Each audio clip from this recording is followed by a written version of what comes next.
end, I think he's trying to debate the Democrats into acting a bit juvenile, being a bit acerbic and truculent with their language.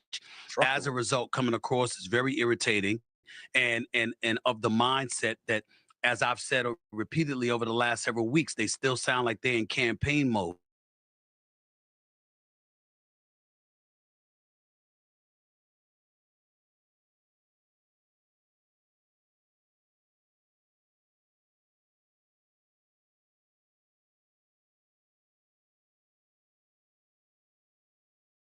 Going to react to what he says because they think that's the kind of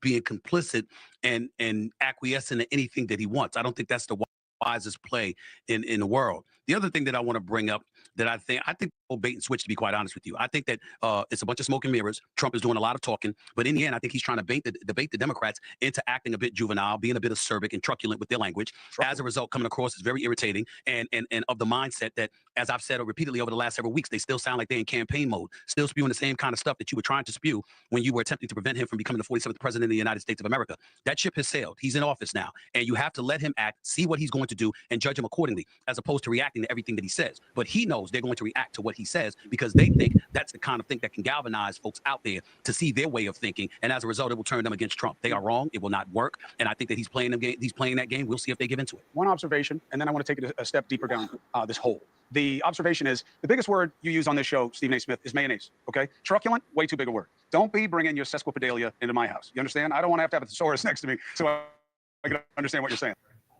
And I got to teach you. I need one from y'all. Yeah, I don't know what trucks have to do with it. I know. If you're anti-truck, you get more money. We get it. Stephen A's got a problem with trucks. He's a sports car. I don't know what the trucks are. He's a sports car guy. Everybody knows. I see him in the convertible with his wind blowing through his hair. Now, I think you guys are greatly underestimating Trump's desire for the gratification of giving people a check.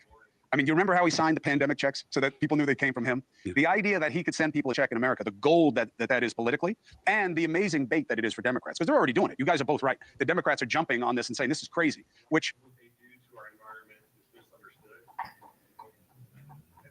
Wix, one platform. And what's his name on here?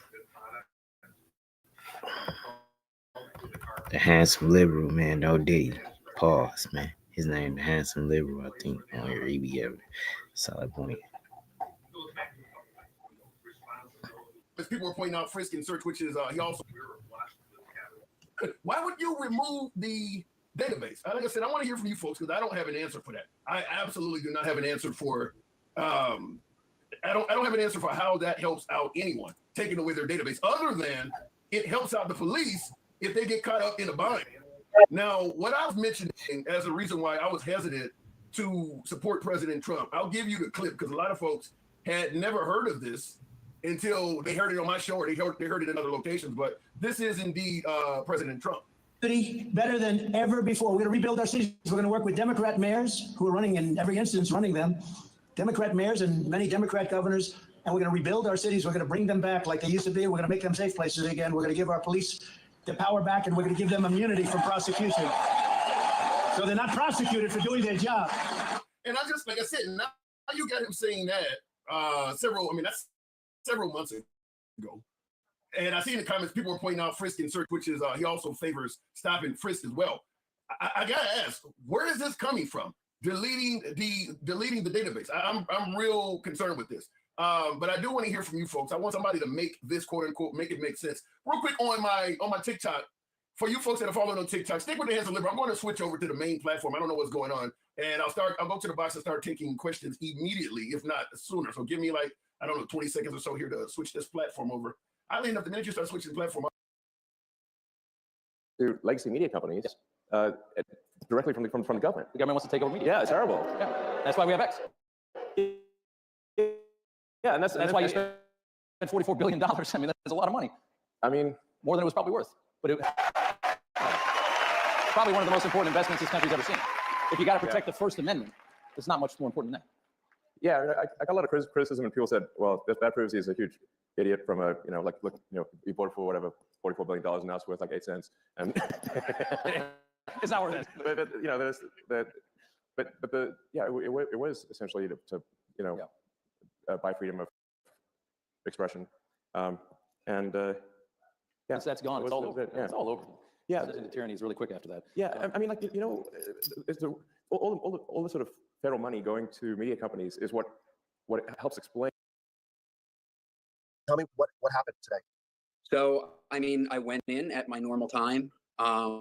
When I arrived there, you know, everybody was in a very downtrodden mood. And when I went to my computer, you know, everybody was having some technical issues. Like none of our computers were really loading up either the programs that we needed to operate or like Teams. My story is the Teams. You know, that's kind of how I figured out that we were getting fired today. Was when I went in, I logged into Teams and I sent you the photo of what I saw when I went to log in. And that's when I left my cubicle and I went around to everybody else I work with. I'm like, hey, what's your Teams look like? Some were having trouble, some were able to log in. It was very, very chaotic. I mean, there was no organization to it at all. And basically, we just sat around for the rest of the day. I mean, talk about government efficiency. We literally sat there and did nothing all day long while we waited for our fate. So again, we got our email saying that we were fired after sitting around all day knowing we were fired. And then we turned in our equipment about an hour or so later, and then we were escorted out of the building. What do you make of what happened to you and your colleagues today? We hear about 400 employees, including yourself, were laid off. I mean, it's unfair. I mean, I was unemployed, so I was laid off. I was laid off before this job, and it took me 8 months to apply and go through all the background checks and everything I had to do to get this job. And then 4 months later, now I'm in the same boat I was in before. I don't know how to feel. I'm kind of numb right now. You know, Yeah, man, a lot of people jobs in jeopardy. Bundle your home and auto with Progressive, and you'll get around the clock.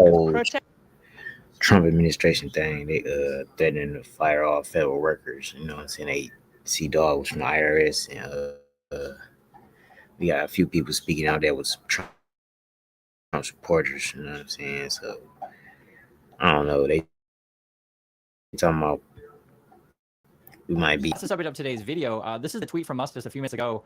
Consistent with President Donald Trump's instructions, all federal employees will shortly receive an email requesting to understand what they got done last week. Failure to respond will be taken as a resignation. That's just coming from us. So they're going to send out some sort of email. I guess it says shortly, so I guess you'll get it, you know, maybe today, maybe tomorrow, whatever, shortly.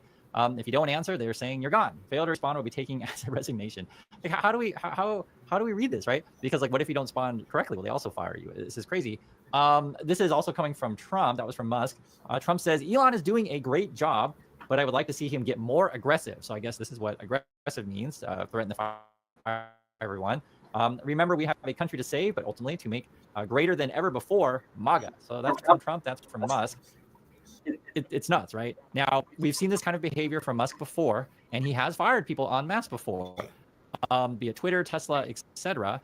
Musk is generally not a liked person, and when you pull out crap like this, right, as a billionaire, you're basically threatening workers who, you know, just regular everyday people. Hey, if you don't answer my email, you're fired. Musk is basically, you know, Trump. They're basically like a jealous boyfriend, bad boyfriend. Yeah, as you can see, it's Murdmittentv, man. We got Trump administration, you know what I'm saying, under scrutiny. We got overnight, President Trump firing the nation's top military leadership in an unprecedented purge. Trump ousting General C.Q. Brown as chairman of the Joint Chiefs of Staff, removing the four-star fighter pilot as America's top military leader, and firing multiple other senior leaders, including Lisa Franchetti, the first woman to serve as the Navy's top admiral, the #2 ranking general in the Air Force, and 3 other senior officers. Brown was nominated by Trump in his first term, which made him the first black chief of staff for the Air Force, but has come under fire as Trump aims to rid the military of leaders who support diversity and equity, as Brown and some of the others who were fired had done. Defense Secretary Pete Hegseth once called Brown a DEI hire. Well, first of all, you got to fire. You got to fire the chairman of the Joint Chiefs. Brown telling our chief global affairs correspondent Martha Raddatz last year he wants to be judged by his abilities. I want to be judged based on my own accomplishments, based on my merits, and given an opportunity. That's all I've asked for throughout my, growing up. That's what I've asked for throughout my Air Force career. And hopefully, I'm sitting in this chair as the chairman of the Joint Chiefs not because I'm African American, because I'm a quality officer. Trump nominating as his replacement Dan Kane, a retired 3-star Air Force general who has never served in a 4-star position. The shakeup comes as the Pentagon prepares to lay off 5,400 civilian workers starting next week, in the first wave of firings that could total tens of thousands of workers, as the Pentagon aims to cut 5 to 8% of its civilian workforce. Layoffs also hitting the Federal Aviation Administration. More than 100 probationary employees have been terminated, including team members that produce air traffic navigation maps. Multiple. Jump into a different bag. Let's go into the world of Save your money. Own your media. I am Johnny Mitchell, not the Connect. You know what I'm saying? The Connect. You know what I'm saying? Johnny Mitchell. I am Johnny Mitchell. He having dope content about cartel members and smuggling and all this different sorts of type of stuff. I would expired chocolate every month, and I gave you $50,000, and their eyes lit up. I knew I had them. Right when their eyes lit up, I knew. Wow. I said, I got these guys. I said to these guys, I said, how would you like it if you gave me your pallets of expired chocolate every month, and I gave you $50,000, and their eyes lit up? I knew I had them. Wow. Right when their eyes lit up, I knew. Wow. I said, I got these guys. I got them in my pocket. Did they ask what you needed it for? Well, I said, listen, you guys are a little drunk right now. Let's talk when we on Monday. I'll come by the office and we'll talk. And then I told him, I said, listen, that $50,000 is for the pallet of chocolate, but I'm gonna have some people that are gonna be coming at nighttime when no employees are here. And I had to tell them they're gonna be putting some stuff in there, so you guys know. But you're making $50,000. You don't have to touch it. You don't have to look at it. Let my guys do my work. They're like, no, we want to help. I'm like, oh, you want to help? Okay, you can help. So I got one of my runners, Junior, which is Tank's cousin. He came, and I think the first one was 10. I want to say it was 10 birds, and we were going to do a test run. It was a pallet. And I said, okay, everyone take off boxes right now. Boom, boom. I'm just coordinating everything. Now I have to be hands-on. I don't want to be hands-on, but guess what? I have to be now. I got to pay this money back. So I'm coordinating. Okay, take that chocolate off. Hey, Junior, come on. Put a kilo in there, wrap it up, boom, boom. So we're taking out these bars of chocolates, putting the kilos, putting the bars on top, and we're stacking this pallet back up, saran wrapping it. And I'm coordinating everything. And I'm telling the chocolate guys, okay, who's your logistics on this? Okay, well, I'm going to have someone pick it up. I got someone come pick it up, and we're going to drop it off. They're like, no problem. Okay. So their employees are never going to know, right? Right. They're going to see the chocolate and think nothing of it. So the next day, a driver comes, picks it up in a big rig, and off it goes. And he was hauling it to Canada? No, this wood was going to Australia. Oh, okay. So this was freight air. All right. So I think it took like 6 days. Wow. So who's the contact still in Australia? Who's moving product down there at this time? At this time, I have a contact now that it's hard to explain. It's a long story, but this is a mate of mine that was already down there that I met after I had all that money taken. I see. He was a kingpin that stepped forward and says, buddy, I can help you get the money back. I got the good lawyer, don't worry. And then he's like, hey, next time don't be working with these clowns. You can. It's not the Connect. Subscribe, like, subscribe to his content, man. Murdmittentv, man. I'm just showing you a few little nice little videos. It was the chocolate way. The first way was the wine, if you remember. Oh, that's right. Tell us about the wine. You were smuggling cocaine in empty wine bottles. Yeah. So I said, we got to break down the wine. Like, we were in Fiji, and I'm like, man, how am I going to get this shit in the country? Yeah. Like, there's no way. Like, I have to think about it because Big Hefe says, you ain't using my route no more. Right. You're not burning my train. Right. So I'm like, man, I got to think of this. So I remember we were in Fiji, and my boy over there, my mate, and we're drinking. I'm like, man, this is the answer. And I had the white wine, and I was like, we're going to put it in wine bottles. I said, that's what we're going to do. I said, you find a chemist. I said, I'm going to figure out how to get it in the wine bottles. We'll get the dark bottle. I said, we'll put it in that wine bottle. Yeah. Look. My boy Udo on go, man. He been breaking down his. Don't smash your piggy bank to death just because. Big niche. Tammy Collins, you know what I'm saying? Whole situation. Listen, Cuffy Gatlin says Big Meats and Tammy snitched. He also said he's the one that paid $250K for the BMF series. He put it all together. And he also said Fidel Castro was loyal, bro. Again, Fidel Castro was loyal. I thought he fled the country, was in Cancun somewhere drinking Las Maritas with the coconut water from scratch. I ain't know, bro. I ain't know. But he said that Big Meats and Tammy snitched, and he said that he paid. So all that show that we see on that series, when we watch BMF and we watching that show, that's the show that they put together. Because when you think about it, it takes a person that's from that life and from around that situation that's going to put it together. Don't matter who's going to put the pen to pad and write it. We know that. But guess what? This is the Go sector. This is the Go network, and I'm Udo on Go. And you on Go too. So that ain't only my name, because we all on Go. We're not taking no bullshit from anybody. That's period, right? That's the Go gang. The people in the chat, shout out to the Go gang. Shout out to Cassettes and Records. Always showing love, man. Look, Nixon. So easy, you know what I'm saying? So right. So henceforward, I was around when things was, kind of started going bad, and Pops got me with another writer who was a guy who used to be the former editor of Rolling Stone. He was trying to get us, to put the whole story together and all that. And at the same time, I ran into a familiar person. I was put with this woman named Tammy Collins. Share this video, make more people join us. Share this video, drop a like, and share this video. Subscribe to Go Network, because you're on Go like I'm on Go. That's just not only my name. It's your name too. You didn't know, right? Yeah. Let somebody play with you. I bet you go on there. All right, exactly. Your name gonna go too. Tammy was communicating with me regarding, her position, trying to help. They basically said, "Can I help Tammy?" And because they knew that at the time, Tammy, she didn't know shit. She was just a pretty girl. Now let me tell you what I know that was weird. Tammy was communicating with me, communicating. She would tell me everything was going on, and then one day she disappeared. She ghosted me. and I could never figure it out. And I'm gonna tell you something. The first time I met her in person at the Intercontinental in Buckhead, and she came across very striking, but it was something I couldn't put my finger on because I was like, how does this type of woman get involved with these ghetto niggas? What the fuck is, I couldn't figure it out because she seemed so out of place. You know what I'm saying? But at the time, I didn't question it. I just did what I was asked to do, which was to look out for the family. So I was looking out, trying to connect with her. I was dealing with Tony at the time. They were trying to do their little BMF wives shit. And long story short, I held Pops there, weighing down the entire time he was out in jail. Took care of some things for him. So he came home. You know, we had already been writing on the story based on Pop's perspective and involvement. And then he put me with Sosa, and Sosa blew my head off because no one in the organization, no one around could tell me about the old school shit. All I could tell me is about, going forward from California, how everything came to be. But see, Sosa and myself, we all before all of that. You feel me? Right. Sosa is a day one nigga. You understand what I'm saying? Yes, sir. And see, me, I'm the first nigga put $1 million in his pocket. He never seen that till he came to the loop. You feel me? I heard about you, dog. I heard you was just an outstanding dude, man. Take care of your business, and your reputation in a good way preceded itself. So I understand now, based on from what we've dealt with and seen with this whole thing with Tammy, man. Speak on that for me if you can, because Tammy, man, speak on that for me if you can, because it's perplexing. Well, what Meech and Tammy did is call it because you're not in the system. Thank God you're not. I hate to see brothers in this system, but brothers who are familiar with this system, it's a nasty, nasty system. What Meech and Tammy did was called a third-party cooperation. What happened was this call is from a federal prison. Originally, I was put with Tammy. I paid for the script. I paid $250,000. That's my script. That's why 50 when he came in, because we put a cease and desist order in through my attorney. That's why they couldn't do a motion picture. That's why you didn't see the BMF story on the big screen. So 50 ran it through that star shit that he ran that other corny shit that he do. So what happened was, homie, I wasn't even the original target. They wanted to get a little Mexican. He's actually a cartel member out of LA named Suarez. You'll see his name in the paperwork, Fidel Suarez. He was their initial target. You feel me? Right. He was their initial target.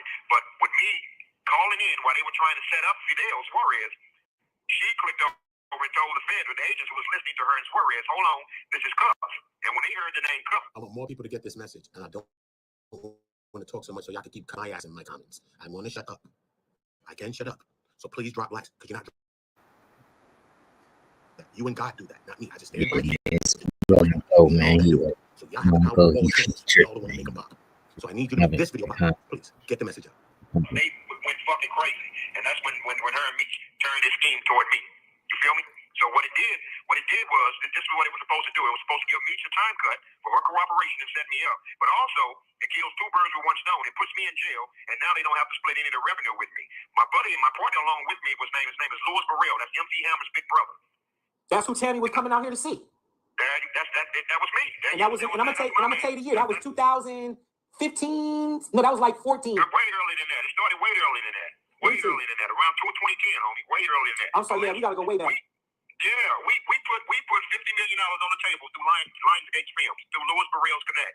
Because Louis is that nigga, he baiting it out there, but he fucks around. He really fucks around in the music deal, but he also fucks around in the movie industry up there.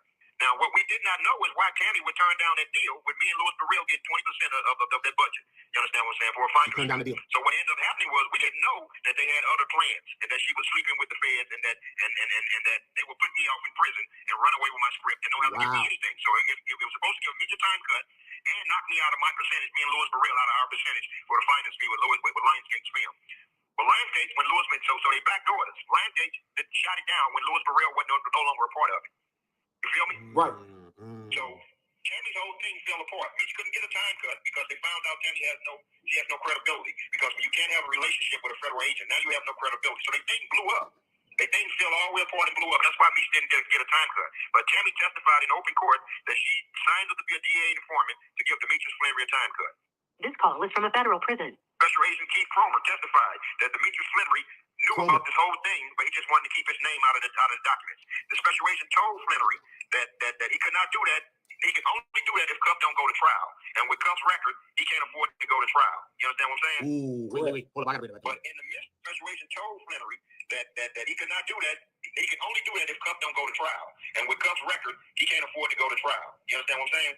Correct. Nasty. But in the midst of all of this, she ends up flipping on the special agent Keith Cromer, and the whole deal went in the trash. So that's why we're at the point to where we're at now. That's where you get into the OIG investigation as well, because besides the case that happened with Cuffy and Cuffy's case, It led to an OPR and OIG investigation based on Keith Cromer and Tammy's relationship of them having sex, her getting money, $80,750 cash in one check besides anything else she was getting, and it was paying her $2,000 to $2,500 a month for her bills. That's for each month, and all these things. And all of that was kind of either paid to directed to her by Cromer, or he was the one stamping it, pushing it through. You know what I mean? So this was all the things that led to that investigation, which also unleashed some other evidences about their relationship. She driving his OFG, his official federal vehicle. They going on trips. He getting rooms with shared rooms and suites, double suites, friends coming over. I think it's a male friend that came over. I tried to ask Keith, was you playing sticks, homie? Let's keep it real. I ain't joking. Sticks. Was you playing hockey with no pucks, homie? Because it looked weird. The friend said they stayed with Keith in the room, and Tammy went by herself. Then when Keith caught in the conversation comes up, he said, "Nah, Tammy stayed by herself." And that I went to spend it with another friend and some other friend. Yo, bro, there's too many friends. I don't know, too many menses. I don't know, man. Y'all just drop a like. We ain't gonna get into the menses, man. It's raining men's. You know what I mean? No hallelujahs, bro. It's raining men's. Yo, drop a like, bro. It's real. This is real deals, man. But when it comes to Keith and sometimes Cammy, I might joke on both of them because they both liars. Okay. Keith said he didn't have sex with this lady. They asked Keith, how many times you was by the woman's house? He don't know. They asked Tammy, how many times you was by the woman's house? He was by my house 6 times, Your Honor. He was. So Keith Sweat Cromer was there 6 days a week. One more day, he'd have been Craig David. One day, took her for a drink on Tuesday, homie. He'd have been there for 7 days. And don't tell me he wasn't having no sex with that lady, allegedly. Wow. Yeah. How long does the relationship go back with Meech, Tuck? How long have you known him? What you guys go back? 1990, homie. 1990. Nasty work. Snasty. My beautiful.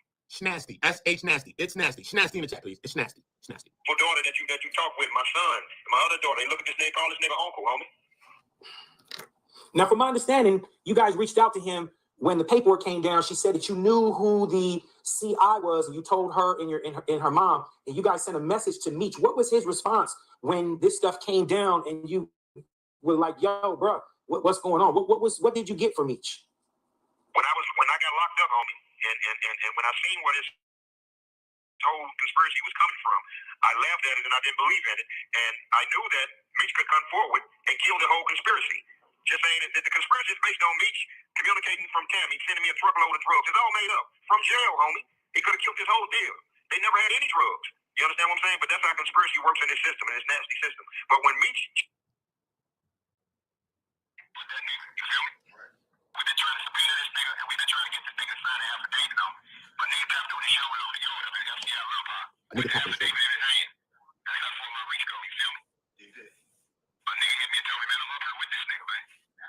The lawyer put together an affidavit, sent it to my man for Meech to sign, and they refused to sign it. That's how you know he was there. He was in on it all along. There's the question for these niggas that's on the fence. How did Terry Collins, CS1, the government informant, Meech business partner, get assigned to the lead agent on the BMF indictment? Niggas who locked up on the BMF indictment know very well the name Jack Harvey. Terry Collins testified that Meech had her reach out to Special Agent Jack Harvey. She testified. Meech had to reach out to Jack Harvey. The nigga who bagged Meech and gave me 30.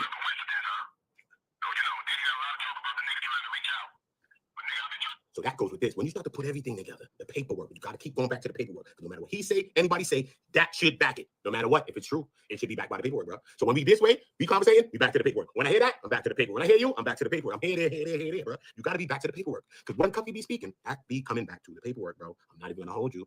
So when he's saying this, he's saying that. He said, I've had a nigga, I'm going to show you how far my reach go. Because I don't know, y'all look at Cuffy like he's a little nigga. He's like me, bro. The hell? $100 million nigga like him. Bro. So I'm gonna show you how far my reach go, bro. He said I had a dude in the prison that Meech was in, tap him on the shoulder on the yard, bro. I said, yo, look, with the paper in his hand, the affidavit for him to sign saying I, Meech, did not say Tammy, did not do that. I did not commission no truck for Fidel Suarez. I did not arrange through CS1 Tammy to have Suarez give some drugs to Gatlin in a truck in St. Louis, multiple kilograms. Okay, this is what he wants him to say. And he was trying to get Meech to say this during the whole Frank's hearing. Because if he said that, that'll blew their whole case up, okay? They blew their whole case up. So he said he meant to sign it. Told him sign it. Meech didn't want to sign it. So when people, you know, that case was getting blown up because the main source of evidence, Tammy, was flip-flopping all over the place. The main evidence of the affidavit that she gave in that they used to establish the factual findings and to get the Title III warrant and affidavit order. That's what the warrant they get to bug you and the trash pulls, go to your garbage and all the things they do. That's the first thing that Tammy said. She implicated Meech all through it. Okay. Now she's trying to flip story, go against that, trying to take Meech out of that. Also trying to say that Chrome is the one that said all this stuff about Meech. He's the one that's saying Meech arranged and he's directing all of that like that. Because now she broke up with Meech, with Chroma, and they not in no love affair no more because they was having sex for 8 to 12 months, 8 to 12 months, 8 to 12. He was on the other side before it sounded like he was doing a bed with Shorty 8 to 12. They were doing it for 8 to 12. So now after she says she break it off with Cromer, now all of a sudden Is Chroma erratic? Chroma obsessed over her and Meech. He jealous of their relationship with her and Meech. And now it's looking like Chroma, the one that put all that little paperwork in the paperwork. She draws up 2 affidavits, bro. She draws up 2 of them. They writes them up, whatever. Boom, in her house, draws them up. Never signs them, never turns them in. Months later, weeks later, I don't know the times later. But this serious work. Months later, weeks later, days later, the woman don't turn it in. She talking to some agents one day. This is all paperwork when I speak, bro. Listen, she talking to some agents about some random whatever they talking about. She's like, you know, I have some affidavits now, right? You're like, what you talking about? You know, we need to submit those and all that. You'll get all that together so we can submit that. I need to be going in discoveries and all that. You know what I'm saying? You're like, if I can find them. Yo, bro, that's the reason why I joke on Tammy like that. Because out of all this paperwork, 271 pages, when I heard her say that, when I heard her say, if I can find them, a man is on trial facing the death penalty, because you know that's what Cuffy was facing, the death penalty. And you talking about if you can find them. You is a whole rat CI, and you're not even taking a rat CI job right. So if you can find them, that's the easiest and the worst job to have. So you can't find them like that's some slippers under your couch. I said, you know what? This woman's cold. This woman is cold. And I seen the coldness in that lady. And that's why sometimes I joke on her, because I don't have nothing personal against her, because I don't know her personally. You see what I'm saying? But the case was falling apart because of all of those reasons, if not more. So what they did was, he said, what they did was flip script and try to implicate him and hit him with the murders. Bang. And so that shit jammed him with that. So he had to plead. So when he pleaded to 2 weapons charges, but they ain't regular weapons charges that you and me probably got booked with on the road. You came home the year before, then they hit you with the 5 years after, blah, blah, blah. You know how it went with the strap charges. You feel me? I know the vibes. But that's not that. This is some federal conspiracy type gun charge. So this is in the commission of a drug trafficking. It's possessing a weapon in the commissioning of drug trafficking, shit like that. So you ain't about to bust the gun. You just got the gun in the commissioning of an act of doing a crime. So that one is called the 924C and one is called a 924J. You see what I'm saying? So one of the, I gotta mix them sometime, but one carries like a 10-year and one carries about like a 5-year, probably minimum, I'm thinking. You see what I'm saying? So therefore, Cuffy got 17 for those 2 strap charges. You might think he didn't get the murder, he got a strap charge. No, bro, he took 17 for them 2 strap charges and got 10 for the conspiracy with the Tammy shit. But at the end of the day, the whole Tammy thing is what got him wrapped up in all of this anyway. And she was flip-flopping around like a seal the whole time on me. And I'm not saying nothing else, yo, because this shit's getting me tight when I read this shit and I say this shit. Just drop a like, bro. I'm just shut up and I'm gonna let Cuffy speak because we got mad Cuffy to go through, bro. But that's for the people who don't know what the hell going on, bro. All paperwork. Shot down the offer. When we sent my attorneys out, he was at FCI Lompoc in California. And he responded back to my attorneys that he didn't want to have nothing to do with nothing, and he stopped communicating with them. So then that told my attorneys right there that Demetrius Flannery is a part of this whole deal, and I couldn't believe it. You feel me? So that's what his response was, that he don't know nothing about all this. Well. Let's go. Goal on the video is 100 likes. This is not for me. I make a lot of videos. If you don't see, I don't sleep. I make videos all day. So any one of them you can like if you want. This is the messages, man. We're not going to run around and just hear what everybody's saying, what I got to say, what you got, what everybody got to say. We need to hear what the horses in the race got to say. We're on the farm and we're on the outside. We're not the farmers either. We're not the horse. These are the horses in the race. So whether you believe them or not, this is the stories. His side, Meech's side, Tammy's side. Unless we get Chroma's side, Jack Harvey's side, and whoever else. Them's the sides, bro. Ain't no other sides, bro. Who? TFO Lang, the federal officer that was the task force officer that was in the TFO Buds. Who? Aguilar. Who? Davidson. Who? These are all agents that was in this case. Hewitt, Mecker, all of them. Who we gonna talk to, bro? Unless any of them talk to us and tell us some truth, bro. Who's telling us? Everybody is like this. We all speculating, bro. This is the story. This man in jail for 27, son. These are the stories. You think he got a lot? He already doing his bird, son. He already did the 10 and got that out the way. He working on the 17 right now. We wasn't even listening to him for mad years. Keep it a fact. And I told you, Meech is my damn near my step uncle, nigga. I love Meech to death, nigga. Should have break my heart to find out this nigga Meech doing this shit, bro. Break my heart, nigga. Break my heart. Facts. But I gotta look. I'm not gonna be blind and say, yo, damn, I love Meech. I'm not gonna look. I'm not gonna go listen to Cuffy. I gotta listen to Cuffy too, because Meech ain't saying nothing yet. Until Meech says something, I gotta listen to what people saying, bro. Because these are the people that was in the situation, bro. And that's a fact. I'm not being judgmental to nobody. I love Meech to death, son. I swear to God, son. I swear, son. I know people that know nigga and all that personally, son. Love the nigga to death.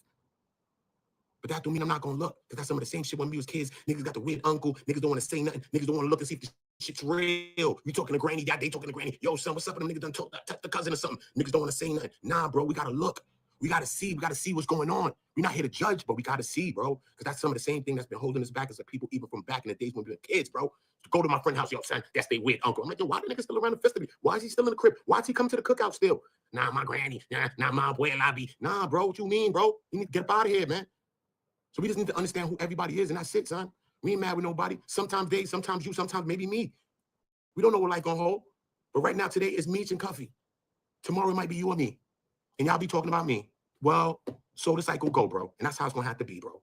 But we're gonna get to some truth, nigga. So hopefully that day I just come out with some damn truth and save y'all a damn chase. And you know what I mean? And y'all won't have to run down on me. And say, yo, look, man, all right, man. That's me. Feel me? Keep it real, bro.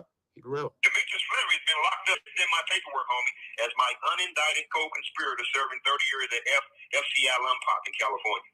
How are you in my paperwork, man? And how are you this famous drug dealer who's in magazines and books and movies, and you are in bed with a government informant that testified in court that she cooperated and set your nigga up, a 30-year partner, to give you a time cut? How are you this celebrity drug lord? He wasn't bed with her, I'm talking about. He was just dealing with this woman. This woman's running his life, is what I'm saying.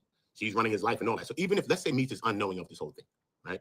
Regardless, even if you're unknowing, like, let's say we was in the hood. Let's take it off of Meech, because Meech is Meech, you know. This is Meech, bro. It's a figure, bro. Look at the nigga eyes. You see what I'm saying? Let's take it off of Meech. Just put it a regular person, because sometimes you can't see it when you see it with figures. When you take it off and just put it on a Joe, a regular Joe, it'll be different. When a situation like that, it's just mad funny shit, so many loopholes in the shit that you can't connect certain dots. And Meech is not saying anything. So what the hell are we supposed to do with that? We're going into another audio. Straight. Yeah. Salute to y'all dropping likes, because y'all are the leaders. All right. 26 leaders put their flags down in the chat so far. Y'all are the leaders of the chat, man. This is y'all job. Every one of y'all comes into the chat, and every chat that y'all go into, y'all possess one like and y'all possess one dislike. And you can use it in every chat that you go to. So there's no reason for you to be holding that like that you have right now while you're watching me. Do you hear me? It's either you're with the energy or you're against it. It's either you're Neo or you're Agent Smith. Who are you? Who are you?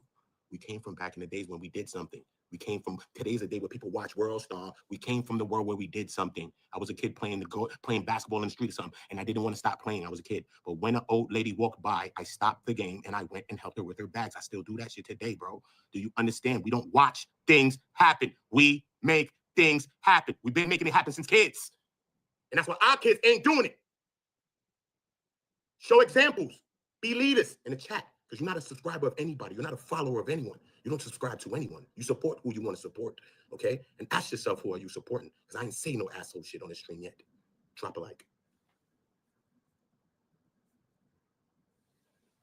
Coffee. I love y'all, but my people need, they need that, bro. Trust me. I love you, but we need this. Yeah, definitely, man. Definitely. It's serious, bro. So, yeah, that was some heavy stuff we talked about earlier, man, regarding, you know, the whole play and how that stuff went down, man. A lot of people are having a hard time accepting that what happened and took place. Exactly. Regarding this guy. And exactly. You know, what would you say to that, man? Because the truth, the facts are the facts. Oh, no doubt about it. You know what I mean? I didn't put your name in this paperwork. How did you get in this paperwork? These are sworn documents. These are affidavits that have you listed as my unindicted co-conspirator. These are sworn documents. These affidavits went in front for wiretaps in front of a magistrate. That's how they got it. That's how they got the wiretaps and all of that with these things. And the crazy thing about, and listen, bro, you see how I got the 270 some pages right there? That's good. You can read all of that. It's more pages than that. The case ain't 207 pages, no, it's 1,000 pages. That's just like one day or some shit, right? That's like a day or something. You know what I mean? But look, when you read, no matter all those pages right there, bro, you can take all the pages and just fling them off the roof. You can just fling them off the roof, bro, like this. Frisbee. Listen, you take the 32 pages of the Frank's hearing, and everybody could go online and go see it. Just Google Cuffy Gatling, Dion Gatling, Dion D-I-O-N-N-E, Gatling, Frank's hearing. Boom. Everybody unlock. This is how we got to do it, bro. Just don't listen to people. Do the reading. That's how people get caught up in the cults. Now you worshiping some shit. You don't need to worship. Read for yourself, man. Read. Look. Boom. When you read the Frank's hearing, from the beginning, they're stating the factual findings. They're stating, they said to substantiate this warrant that we need, okay, we're going to break this thing down into 5 categories. And that's how they started it. And they said, first, the affidavit asserts that the Atlanta DEA branch they utilized is the word they used actually, utilized a source, CS1 Tammy. Tammy alerted them. So they're not like nobody came running down on Tammy, asking Tammy for nothing, bro. Tammy alerted them that Suarez hit her, and it was a big deal, supposedly going down between him and Gatling. Okay. Now they break that down a little bit, then they go down a little bit. Secondly, you know what I'm saying? Now they're breaking it down more. Boom, boom, boom, boom. Secondly, thirdly, fourthly, fifthly. But secondly, they're going to secondly.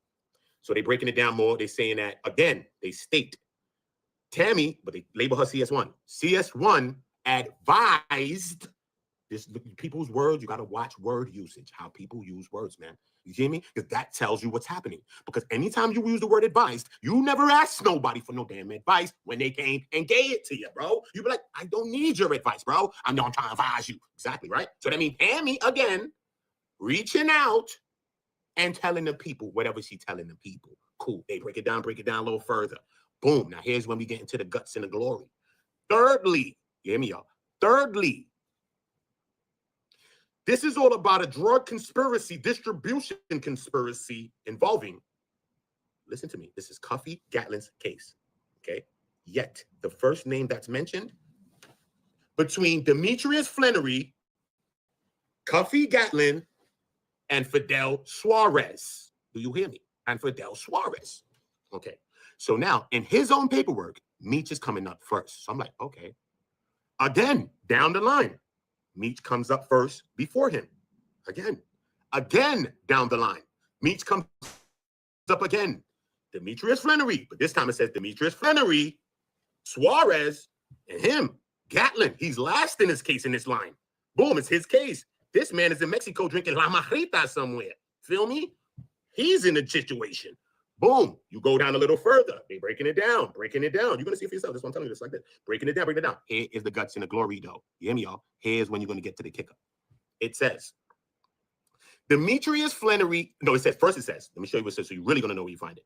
It's all in my head. Look, it says, Tammy says, it always start from Tammy said. So just know that. So anytime she tried to flip-flop into her affidavit, she lying, homie, she lying. Boom. Tammy said that Demetrius and Suarez met each other in prison and met each other for monetary gains. Listen, right? They met each other for monetary gains.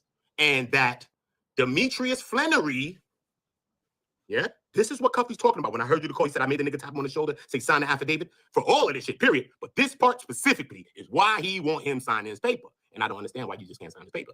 See what I'm saying? Look, it says, read the phrase here, I'm going to show you. Demetrius Flannery, through Tammy, not through her body, nigga, used her like a proxy, okay? Through Tammy, got Suarez to give him a truck full of keys, multi-kilogram keys in a truck, which Suarez owns and runs a trucking company out of LA, and one of them already got bagged, and when it did get rushed on a trucking stop, it got bagged with 97 kilograms. And he actually beat this case, and he actually was riding for Meech and was trying to contact Meech just to see how he was doing to help him with his appeal. So when I thought that Suarez could have been rat too, or could have got out of Dodge and is in Mexico drinking La Margaritas with the coconut water from Fresh. Actually, they say that, this is what Cuffy says. He says that this guy was actually a real guy, and this is what we're going to go into listening about now. He's going to start talking about him. So we're going to go into some of that, okay? This is what's going on. This shit is a tangled web, and it is woven, whatever the word that goes with that, okay? Y'all drop likes. This is crazy. Not for me. Let's get the story out. Let's go. Matt Mean in the building. Shout out to Matt Mean, 80 in the building. What up? White folks gonna put themselves in a trick bag by putting Demetrius Flannery name in there as my unindicted co-conspirator. Word, though. Think about it. You think that they will play themselves by putting him? Because remember, they put the paperwork is paperwork, bro. You perjuring yourself if you're lying in court. You know that, right? It's federal court too, son. You're getting time. You would not be like no Woody and YSL, Trevante Stevens. What happened when they asked you to quit in the YSL trial? What happened? What happened? What happened? They said, don't drag him off the stage. They'd have dragged you off the stand and hit you with 18 of them. You'd have still been in jail right now. You think Woody'd have been doing 20 V1s? Shit, he'd have been doing a real 20 V1. Them 20 years versus him. He'd have been fighting them 20 years like this. He'd have been like Reuben Carter in the prison. Let me at him. He'd have been in jail right now. With 21 years when you lying and playing with them after you done gave me the statement and you were here like Trevante Stevens and YSL Woody. You like, and I'm tired, man. I just want to smoke right now, man. Y'all still asking questions? Get and play with them pheasant. Get and play with them, man. See how fast they done dragged you up off that stand in front of your family and friends, bro, and the news channel, son. Them people don't play, bro. Get some straightening in them. They get some, they was down south, they get some straightening in you. You know how they say that? Straightening with a K. They get some straightening in you, bro. Feds don't play. Feds don't play, bro. Unindicted co-conspirator, man. How did you get my paperwork? And now there doesn't seem to be any anger or vitriol coming from your perspective about none of this. People are having a hard time accepting and understanding it. They just don't want to believe it. And I think the sentiment goes to a lot of people, but you have to accept the truth for what it is, because at the end of the day, how did you would have never met Tammy had he not put her with you? Yes, I do, Edgar. You're 100% correct, man. I already died and I came back. I'm here again, Edgar. Fuck you mean? I'm back, homie. I left my old life. I had to kill the old me, homie. It's the new me. Chill, homie. Chill. He knows this. I pulled the Jesus, y'all. Anything with Tammy comes from him. Not only that, what she testified in court too. What Special Agent Keith Cromer fired disgraced DEA agent Keith Cromer when she was having a illicit sexual relationship with, which killed their case, which killed his time cut. All that's prohibited, and it's not only prohibited, it's criminal. You go to jail for that, man. So when you five agents was fired, and one was indicted. Damn. Look at that. We know that, right? 5 agents in that case was fired, and 1 agent was indicted. Out of all of this, this is a big thing, bro. All of it stemmed from who? We know it stemmed from the big man, of course, because he's the sun. If all these people on Earth, you know he's the sun, right? He's the sun. Okay, go look. And who's the moon? And that's the old her. I'd have did her. I don't know about the new one. But look, that's just on a side note. But he's the sun. Let's say Cuffy and all these people are the moon. I mean, are the Earth, because all these people are involved because they all circle around Meech, right? What connection do all these people have with each other? Meech, obviously, cool. Okay, he's the sun. He is where the gravitational pull goes. Bing, bing. Now, even when he's in jail now, look at this now. Let me show you why she's the Earth. Look at me. I'm not dumb. Look, play at the smart hat. I'm smart. Play at the smart hat. Look, he the sun. These people, the Earth, so revolving around Meech because they connected with Meech. They come to check on Meech. Meech ain't checking on nobody. They checking on Meech. She the moon because she the one around everybody. Around everybody in her Tupac bag. I get around we go. I get around everybody. She getting around, homie. She with Blue Da Vinci. She with Big Meech. She with Chroma. She's with Terry White. Set him up, bust him for free. End up getting $55,000 cash from the feds just because they said you made the whole case and she never even had to testify. Terry White never even got to confront his accuser. Sounds similar to what happened to that man. That's why I got the Terry White case. And I'm reading it. And I just want to read it all before I can go out. It's real. And when you make the connections between things, you start to see the psyche of who? Exactly. That's why I put her right there, nestled in the nest, in between the men, in the middle, where she was in her sweet spot, y'all. In her sweet spot where she liked to be. Nestled in the middle of the fuzz and the men and the big man and El Chapo and El damn Chapo. They gave her $250,000 to set me up. $250,000 she got. Cuffy said she got $250,000 for setting him up. We understand that she got $55,000 for setting up Terry White, bro. She got $55,000 for setting up Terry White. Okay, so you might, damn, what the hell is happening to Terry White? Nah, look at this. It's believed that Terry White grew up. I'm gonna take this to the wait. No, you gotta see this shit clear. I ain't playing with y'all, man. We're not doing this today. Oh no. We're doing this the right way. We're doing this the right damn way. We're not doing that at all. You know this shit. Yes. But when FBI and GBI agents arrested him, she ain't dealing with no little niggas. He was living like Batman, homie. Terry White. Mansion in Jonesboro. The 27-year-old was in the process of renovating his home, which features an outdoor swimming pool, a full-length basketball court, and more. Had a media room where there were 24 TV sets on one wall hooked to a satellite dish. And you could hit a button and all 24 TVs would come on. Agents seized the home and 3 cars which belonged to White, including this $110,000 Rolls Royce, which was paid for 27 in years cash. old. But there was more to be found inside. $47,000 cash and a machine to count the money. Thousands in gold jewelry and mink coats. A small catch of ammunition and weapons, including a loaded Uzi semi-automatic pistol. It was a lavish lifestyle Everybody that tap authorities subscribe. say White financed by supplying millions of dollars in crack cocaine to dealers in Atlanta's housing projects. He's probably a notch or two down from those cartels at the top of the pyramid. The money that comes from the sale and distribution of narcotics is tremendous. I think we just hit the tip of the iceberg here. Although yesterday's arrest Come on, bro. is significant, the GBI And she set him up. She was with him supposedly after her first husband, or probably with him at the time. I don't know. But we done broke that down too. Come to find out about all that too. Her first husband and everything that she went through with that. I don't really want to talk about that. This ain't Days of Our Lives, homie. I want the real thing. The ladies just came with that story, and I just had to listen so I can know the hell Tammy is. That's all that was. But I ain't going into the Days of Our Lives. This ain't General Hospital, homie. I don't do that. But at the end of the day, I get to learning about who Tammy is, and this is what it's all about. What is and who is Tammy? Feel me? Because you set him up, right? Did it for free. Ended up getting 55 cash for that. So we understand she got 55 for that. She just set up the fish then. Because she got 250 for this nigga. $250,000 for doing this nigga dirty. Think about that. And I just showed you he was living like Batman. He wasn't. The officer didn't just come on and say, well, at one point he had a media room in the house, and I think You had 24 TVs on the wall and you push a button and all the TVs come on a satellite dish. That's what the man said. Don't let me bring it back on me. That sound like Batman to me. To me. Thank you. Drop a like. Let's get the story out. This is a serious situation, but I'm doing TV here.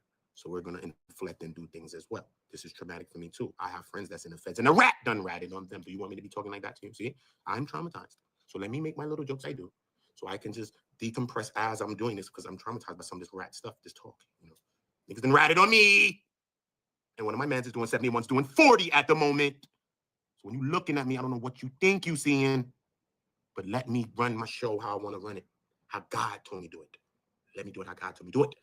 Unless you're trying to help me, then you can give me some advice. But don't advise me and be like, damn Tammy, trying to give everybody some goddamn advice and locking people up. I ain't need that advice. Keep it. I found some stuff in the it's a St. Louis paper. I can't think of the name of it, but I was able to find an article on that. Can you tell me a little bit about the development of the script? And you say you put some money into that writing. Who was the writers and how did that go about being developed? What made you put forth effort and funds into developing a script for BMF on behalf of Meech? What made how did that come about? Well, that was me and Meech's thing.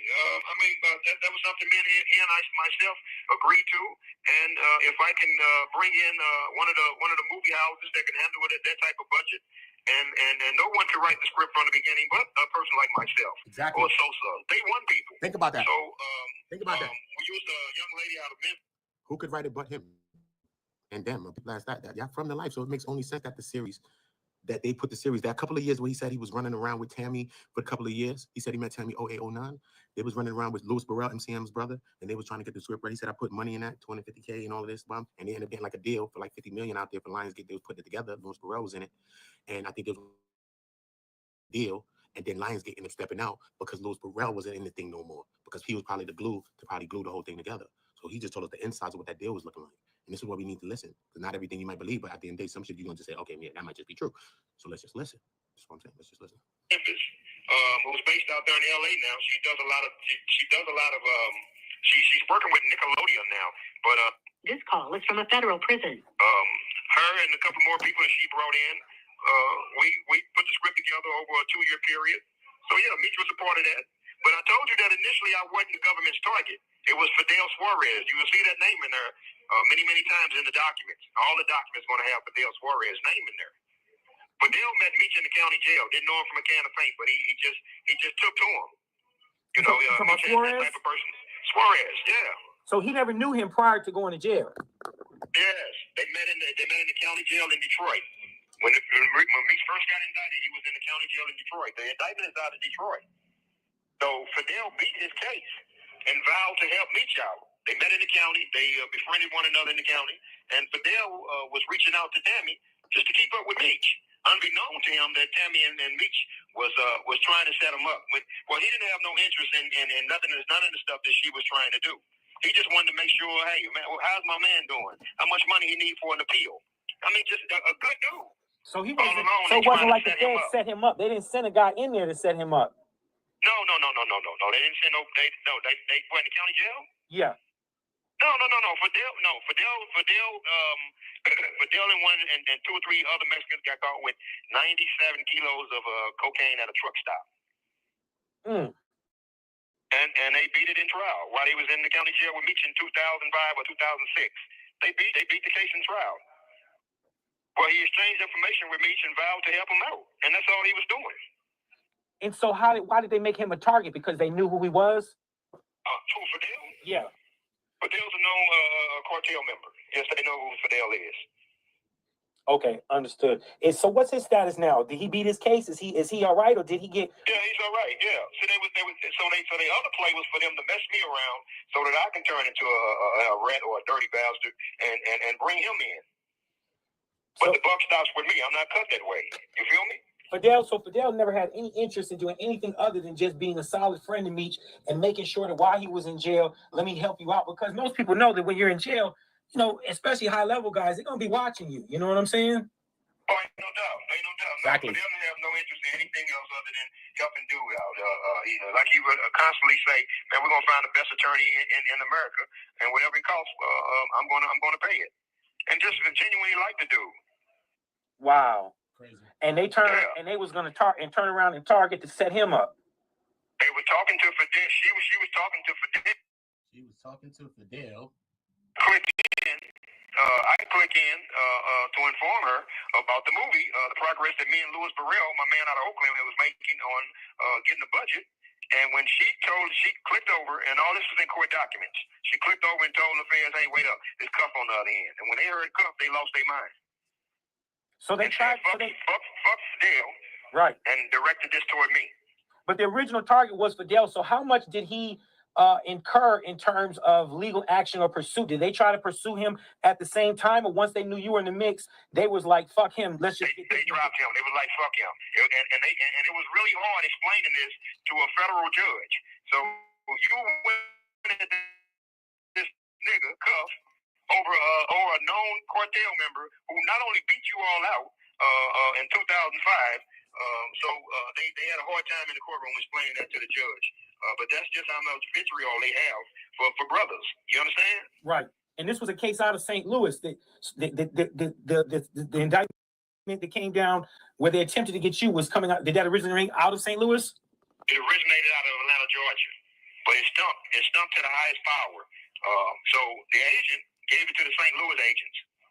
So all the work and all the dirty shit was done in Atlanta. And so that raised red flags. So the judge was like, why would you bring this case down there and not file it in Atlanta, Georgia? Well, we just felt like it would move faster down. And so none of it made any sense. Damn. So from what I understand, Cuff, they got you on some bullshit, a ghost gun and a bunch of bullshit. How long? So what you say, Spade? You say that's your point? That man, they put that man inside the jail to set me up. Are you saying that's what happened to you? They put him there to set you up? Well, why wouldn't you come speak up and expose this one right here? That one right there. That's what you're supposed to do, Meech. You heard? That's it. And then you come back and you talk to me. Because I love you, Meech. I love you. But you better expose her. And if it's true, Meech, this is one question I got for you. I heard she had a goat throat. Was it true or not? And if you're not telling me if she got the goat throat, get out my chat, Meech. I love you, Meech, but you gotta go. If you're not telling me if she got the goat throat, Meech, I don't want to hear it tonight.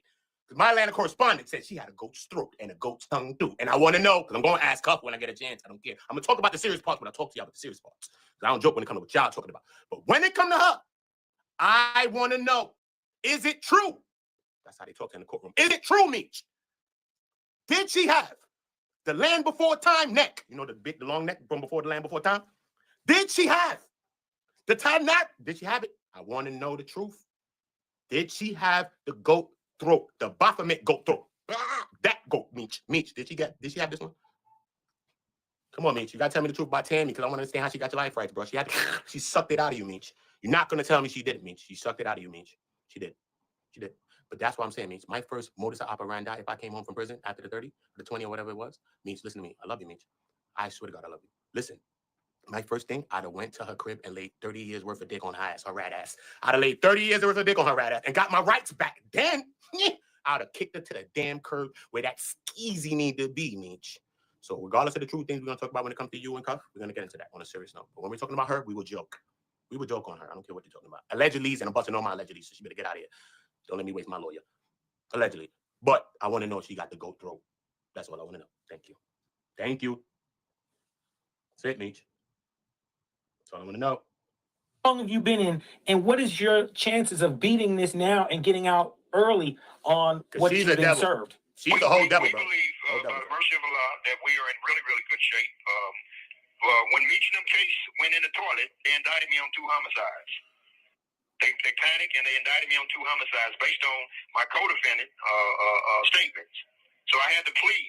I had to plead to 27 years. How long you been in there, Cuff? Since 2013. Okay. So what ended up happening was I pled to the conspiracy with Tammy Cowens, and there was 10 years for that, which I finished. And now I'm serving the 17 years. So this is what happened. Instead of me pleading to the murders, they let me plead to an invisible gun, homie. Especially a lot of information. You see, Spade, I like everybody that's informative. So regardless if you're Meech or not, because you're talking like you're Meech. And if you're Meech, nigga, why you ain't send me some M's way before you even got in that building? Fuck, you mean you was blowing money fast. Listen, that's on the side, no Meech. But if it was you, I don't know. But even if it's not, you're very informative of a person. But you gotta hit my DM. You gotta hit me on Udo on Go in my DM. You know what I'm saying? You're going to tell the people, but tell me. Let me know. I know. And at the time, I didn't know the significance of it because 27 years is 27 years. I didn't know any better. But my attorney told me that they fucked up. You don't have a... Y'all get the likes up, y'all. Y'all get the likes up. I already told y'all what this is about. Okay? This is not about me. I do videos all day. I don't sleep. You see the bags under my eyes? Good. I don't plan on sleeping. Okay?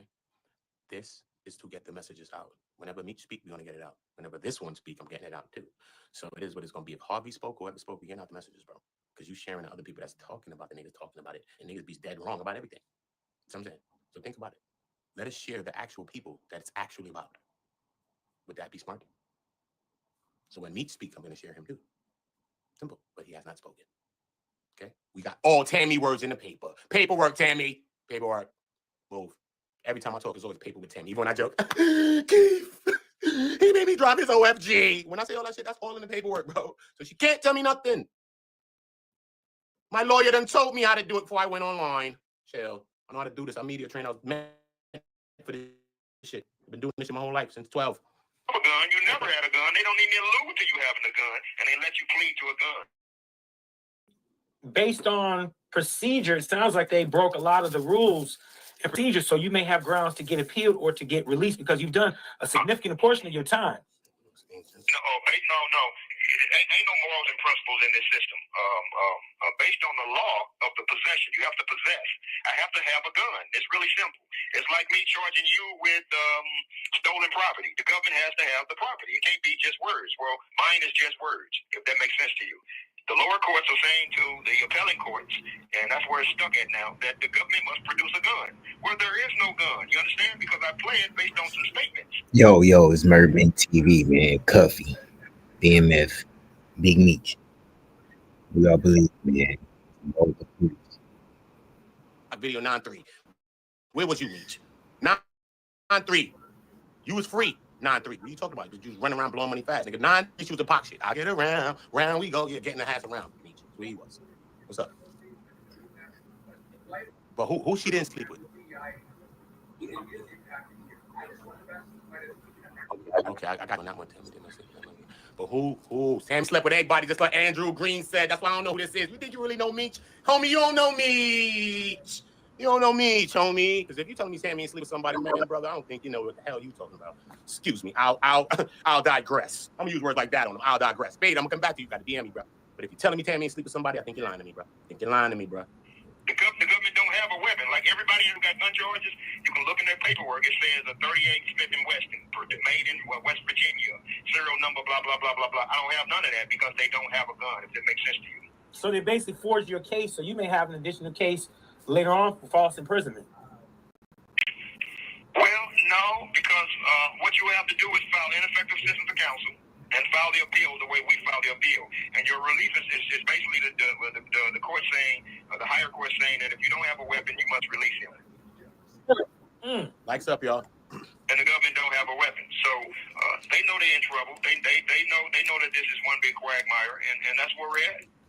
So you're basically just waiting for the due diligence now for them to run out of time to produce this item that never existed. Well, no, we're waiting on a case called U.S. versus Anderson. Anderson case is similar to mine, very similar, identical to mine, and that's the preceding case. That means that it came before mine, but my case is identical to U.S. versus Anderson. Once they rule on Anderson, and the courts are saying that you have to, in order for Anderson to be found guilty or held on a weapon, the government must possess a weapon. So so we're going to follow, and we follow that same. We fall under that same guideline. Excellent. And how's that proceeding now? Is that moving forward through the course? That's moving forward in the courts, and that's a proceeding case. What a lot of people are waiting on, because in this federal system for decades they was locking up black and brown men on ghost drugs. Well, that got ruled unconstitutional, and now the same thing is getting ready to happen, where white folks are charging black and brown men with ghost guns. Wow.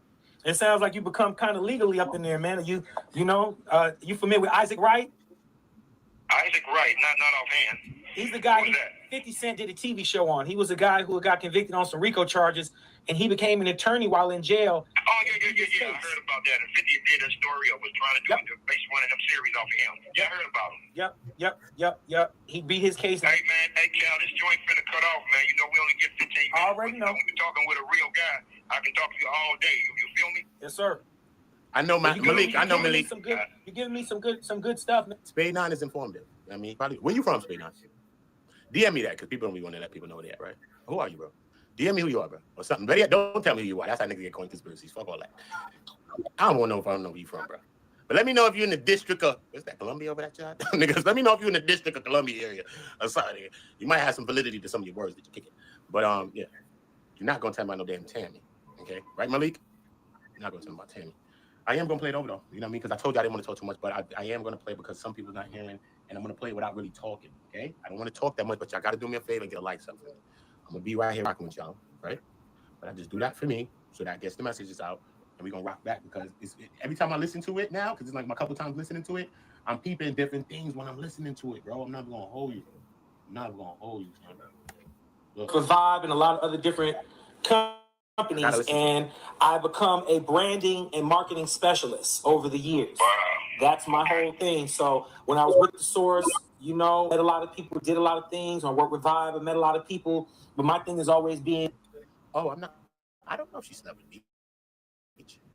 I don't know if she slept with me. When I say that, it's a joke, but I'm just saying he got his life. And I give it to you. Oh, a family member, bro. You could be Slow as hell, man. I don't like that. This shit's move way faster. When it comes to the celebration.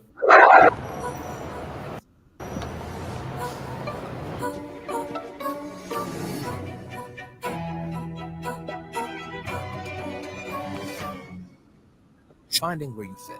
LinkedIn knows how. Some aren't up to the challenge, but we are. Get up to $4,000 instantly for surprise bills, home repairs, and more of life's essentials. When you need money fast, get up to $4,000 instantly. I've been trying to remember. Something just out of reach.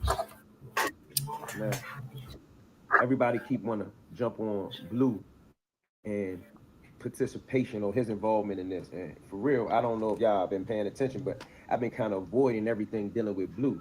Now, Blue already acknowledged he got a safety valve. There's no reason for us to keep talking about that. I'm not here to make fun of a person. And I really think it's a deflection for what's going on with Cuffy, so to speak, and with everything else that's going on. And I see a whole lot of Demetrius fans, and I ain't knocking them for doing it. If it was my man, I would be like, you know, bring concrete proof. But I want to touch on something that I was thinking about early on when we first started covering this. And I said, yo, Blue already admitted he met Tammy and he knew Tammy, right? So then I said to myself, okay, he met Tammy, and then I watched some of his interviews where he said Tammy started messing with Demetrius at a later time after he was in jail. I didn't quote on, I didn't knock on nothing pertaining to that. Then, you know, people kept, that's the name, and he said, Blue said, you know, he had cut Tammy off and wasn't dealing with Tammy, and then he spoke to Meech at a later time. I'm not going to bring all this up to rehash all this. So any of y'all who's following this, remember that he said he spoke to Meech, and he told Meech, yo, Tammy's hot, and I ain't saying it verbatim, but he said Tammy's hot, and some other things is going on with Tammy. And he basically said that Meech kind of stopped talking to him at this time. I'm not sure what time this was. I don't remember him mentioning a date. But according to all the paperwork to go with Cuff paperwork, the Deion Gatlin case out of St. Louis, it alleges that Demetrius connected Cuff and Tammy around, I want to say 2009. Y'all could correct me if I'm wrong in the comments, but that's what the paperwork say. And as I was watching all of this unfold, I seen Blue separate itself from Tammy, right? So I kept saying to myself, at what point in time did Blue separate itself from Tammy? What time did Blue know that Tammy was an informant? Blue alleging that he informed Demetrius that she was informant around this specific time. I'm not going to lock it into a date. I believe it was 2009. But follow me on that. And remember, Demetrius' case came out, the case that he went down on came out of Detroit. It's not an Atlanta case. Now, Jack Harvey was on Demetrius' line for multiple things for a long time. And it was even Jack Harvey, for some reason, it was at the spearhead of the takedown in Texas somewhere, right? And I kept saying, why is Jack Harvey so important to a Detroit investigation, although he was trying to do it in Atlanta? But just look at this before I spend too much of the web.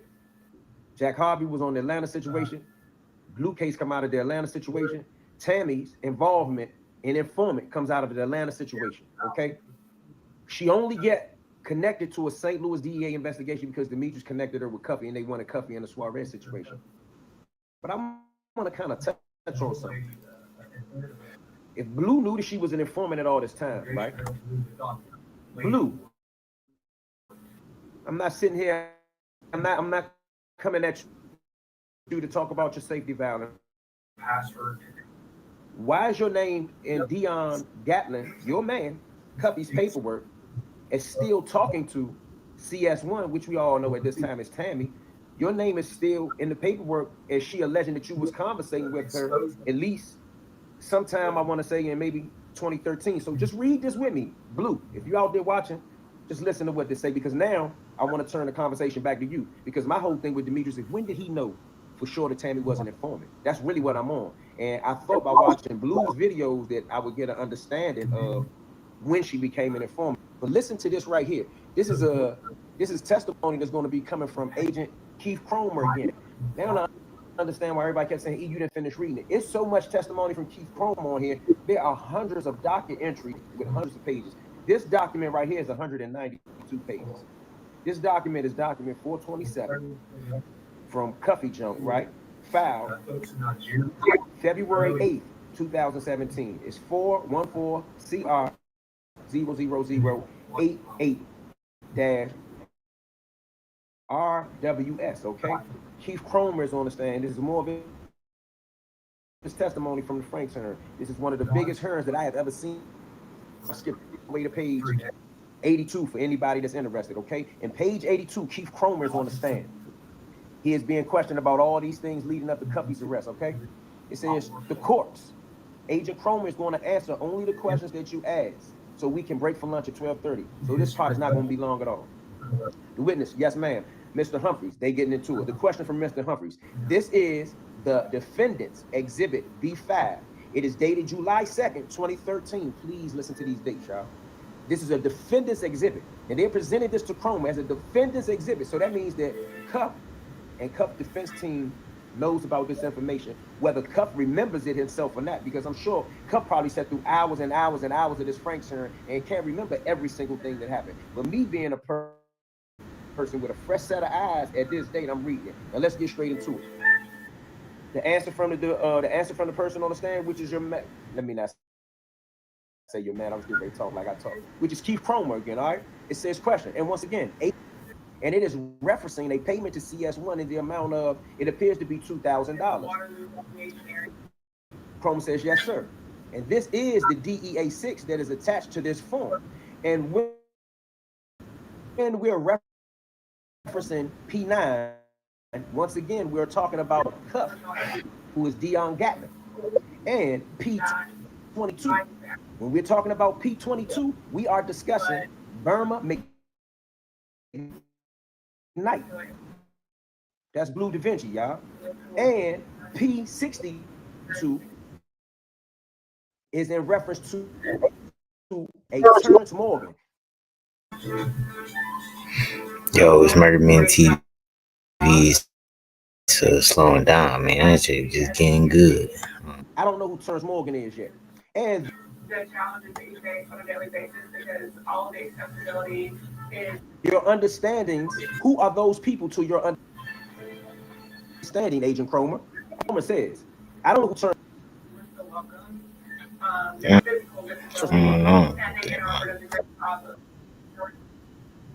This is the defendant's exhibit B5. It is dated July 2nd, 2013. Please listen to these dates, y'all. There's a defendant's exhibit. So that means that Cuff and Cuff defense team knows about this information, whether Cuff remembers it himself or not, because I'm sure Cuff probably sat through hours and hours and hours of this Franks hearing and can't remember every single thing that happened. Is she alleging that you was conversating with her at least sometime, I want to say in maybe 2013. So just read this with me, Blue. If you're out there watching, just listen to what they say, because now, according to Cromer, Blue was already aware of this. We ain't gonna dig too much into that fact of how he was aware of it. He can know people in St. Louis. Let me not say that Blue knew she was a foreman. I'm saying that Blue was still talking to Tammy in 2013. 2000. There's a mistake. He meant to say 2013. Okay, Chroma corrects him. No, that's 2013. He says, okay, I'm sorry, you're correct. 2013. They move on, and that they've arrested several people associated with Cuff. So let me bring you back up to speed. I don't want to break it down too much. When they asked Chroma about that, he said in 2013 that Blue Da Vinci informed CS1 that the police was watching Cuff, and they had taken down several people. According to Chroma, Blue was already aware of this. We ain't gonna dig too much into that fact of how he was aware of it. He can know people in St. Louis. Let me not say that Blue knew she was a informant. I'm saying that Blue was still talking to Tammy in 2013. I don't know what point in time that he told Demetrius that Tammy was an informant, because according to the court paperwork and the documents, Blue and Tammy had known each other prior to Demetrius. Then during the Demetrius investigation and conviction, during the Terry White investigation and conviction. So when did Blue stop? 13, according to this paperwork, Blue still talking to her. So my question is, when did y'all know she was an informant? And Blue, this does not add up with the timeline of when you said you stopped dealing with her, you knew that she was an informant. According to this paperwork right here, she was still talking to Blue Da Vinci in 2013. So let me just read the rest of it and read it back so you can think about it, then let me know what you think. And basically, since the arrest of Terrence Morgan, hold on, let's back that up. 2013. And that they've arrested several people associated with Cuff.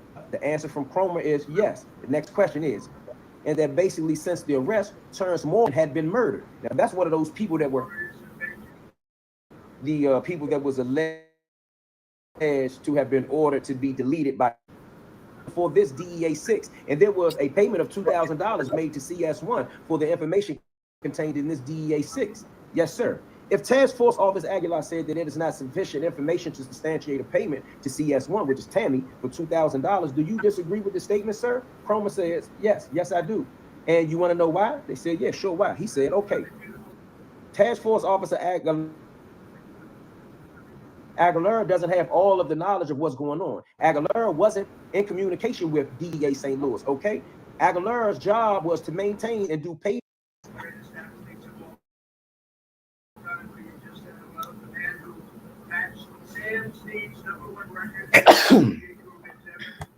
Yeah. We're very involved with all of our communities and all of our branches. That's the heart of who we are.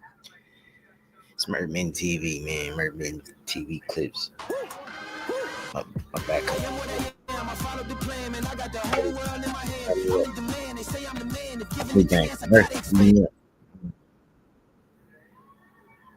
No.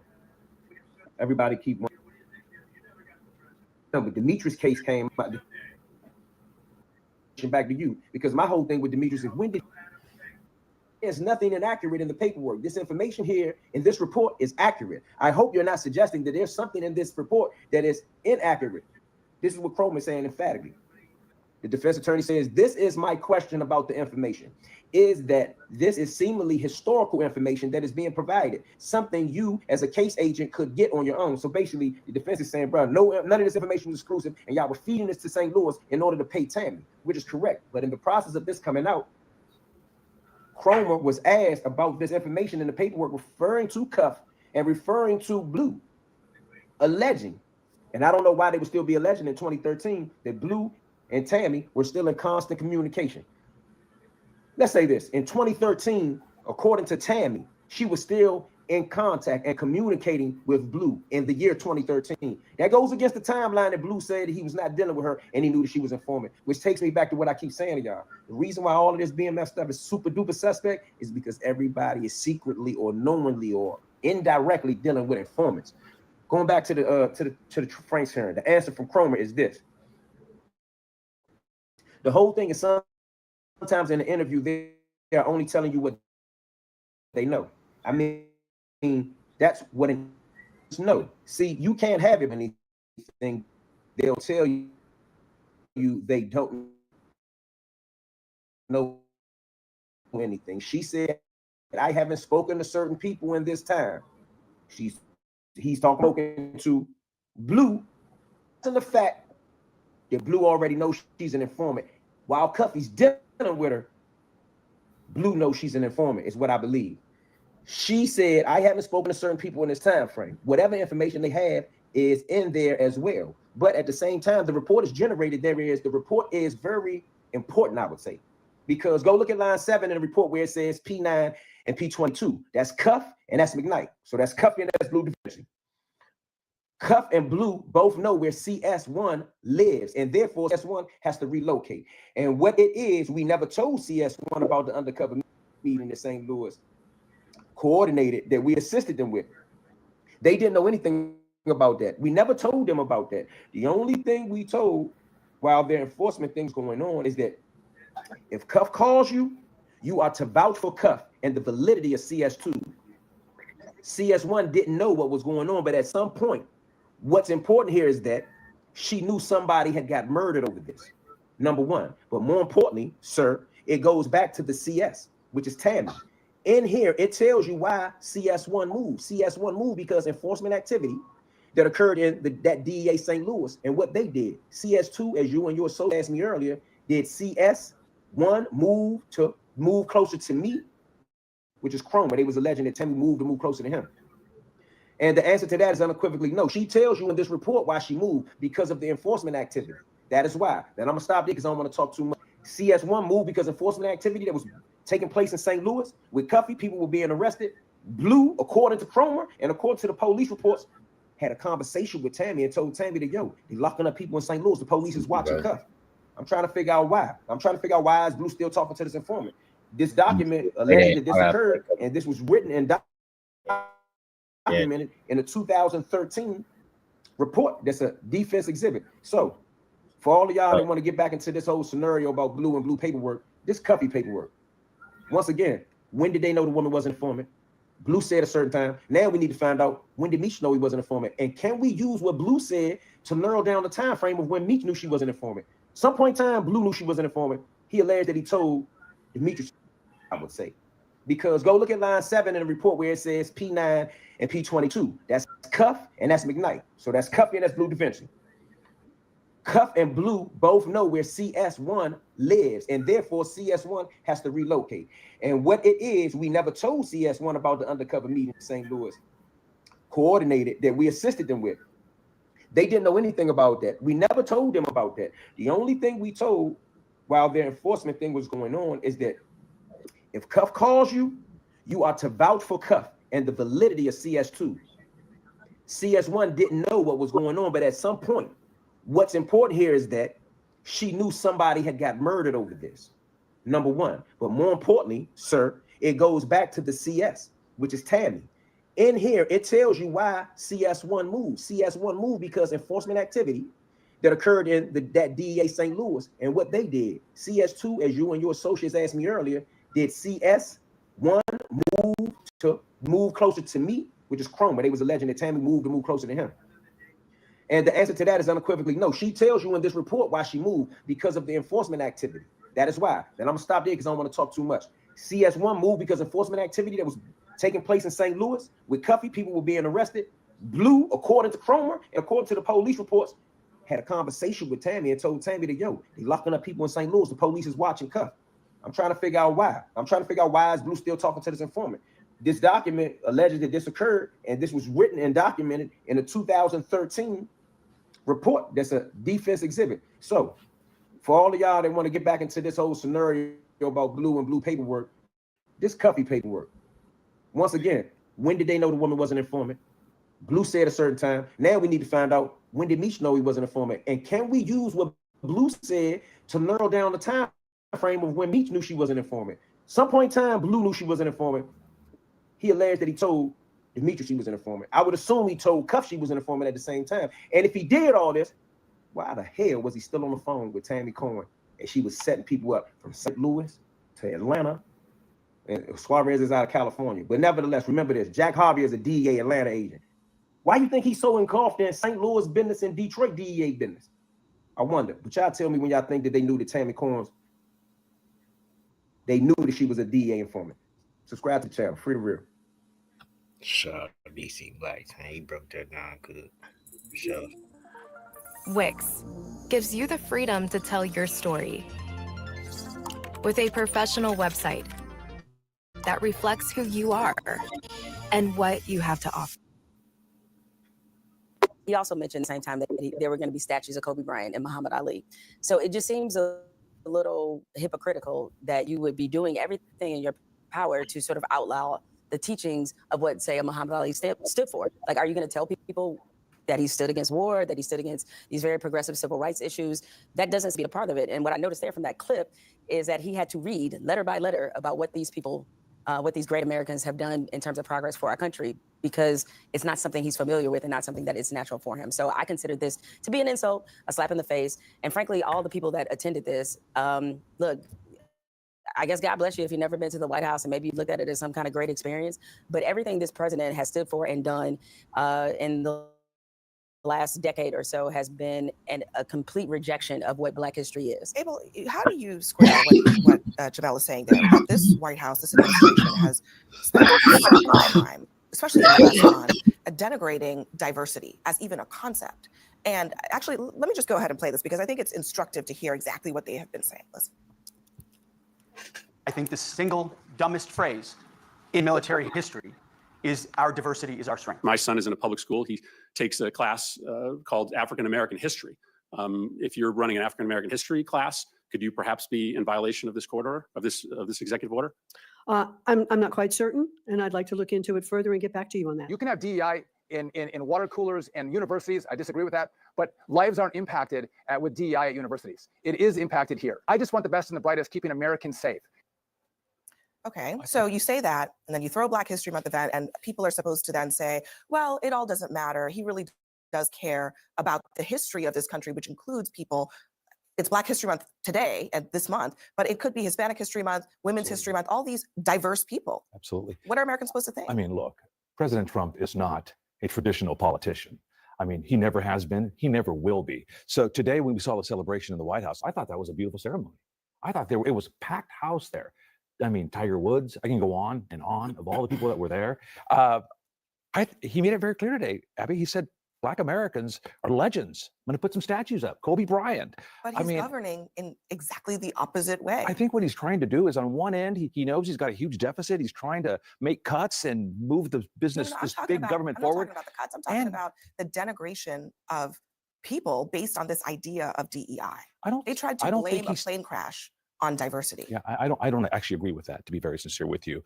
I think he looks at DEI more of a, let's put that aside and let's do everything on merit. He's made it very clear. He's talked about merit all along. So I really think, Abby, that what happened today was a beautiful thing. So I don't. I think he's trying to gaslight us. I mean, come on, man. You have got to be kidding. So he didn't have it. If he didn't have it today, he would be back. He's trying to gaslight us.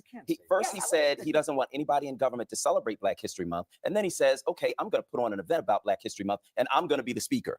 There aren't any Black people, really saying anything about what's happening with him. He tried to use DEI as literally a racial slur against us, as if Black people are benefiting from anything in this country and getting anything we're not qualified for and don't have to work twice as hard for. Black people have to live in the real world. When the cops come, we're scared because we might not come out of it alive. We walk into a store, if they let us in, we're followed around. We don't get loans when we have the same credit score as everybody else because we're Black. We have to live in the real world. You can't gaslight us. We know reality when we see it. This is not real. This is a joke.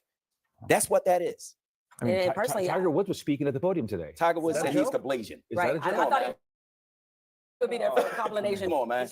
One of the things also, apparently the Defense Department's getting ready to make some cuts. We talked about it earlier. One of the cuts rumored to be happening is of CQ Brown, the chairman of the Joint Chiefs, shockingly, a Black man.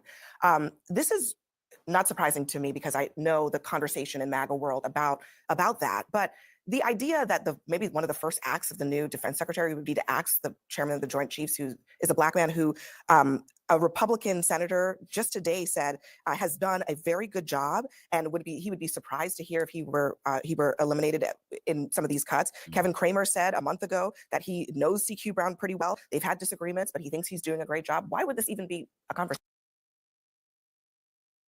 But I guess the message is out, and we're going to rock back because every time I listen to it now, because it's like a couple times listening to it, I'm peeping different things when I'm listening to it, bro. I'm never going to hold you. I'm never going to hold you, son. for Vibe and a lot of other different companies, and I become a branding and marketing specialist over the years. Wow. That's my whole thing. So when I was with The Source, you know, I met a lot of people, did a lot of things. When I worked with Vibe, I met a lot of people. But my thing is always being, oh, I don't know if she slept with Meech. I don't know if she slept with Meech. When I say that, it's a joke. But I'm just saying, she got his life rights. What would make you give anybody your life rights and not give it to your family or a family member, bro? You could have even gave power of attorney to an attorney. Do you know that? Why would you trust this one? Why? I don't understand that. I don't get it. And now she's turning on him. So now what? So did you make a good choice at all with that? So again, why would you do that? Unless she had to go through and hit you with the Erica Badu and had you like that, like Andre the 3000 or something playing flutes. It got to be something, bro.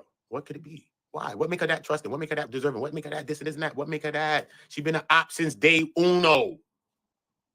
But you French? Un, deux, trois. What language you want to speak, bro? She been an op since the beginning, bro. a humble, nice guy. So, you know, a lot of times people get in positions, they arrogant and they miss all the connects. I'm the humble guy. I want to talk to the quiet nigga in the corner and this person right here and the nigga mopping the floor because you never know how circumstances change. You need all types of people in your corner. But so I got with I believe you, but I'm running the show though. So you understand. It's not personal. You want to talk to me personally? Hit my line. I'm running a show. So you're a part of it when I'm connecting with you. So just understand that. You don't got to challenge me when I'm saying. Whatever you're saying, I just told you in the chat, you have to literally do things that you're saying. Didn't I tell you that? But I'm running a show. Don't take it personal. I'm running a show. Okay? Just relax. Running a show. I don't want to block people here. Everybody says what they want to say. I'm running a show, bro. That's it. I told you, DM me certain shit, but when I'm flexing, let me flex. I got connected through Sosa because at the time I was doing what I'm doing, helping Pops. They brought me to Pops and it was like, yeah, he got a record label. He needs some help. He needs some consulting.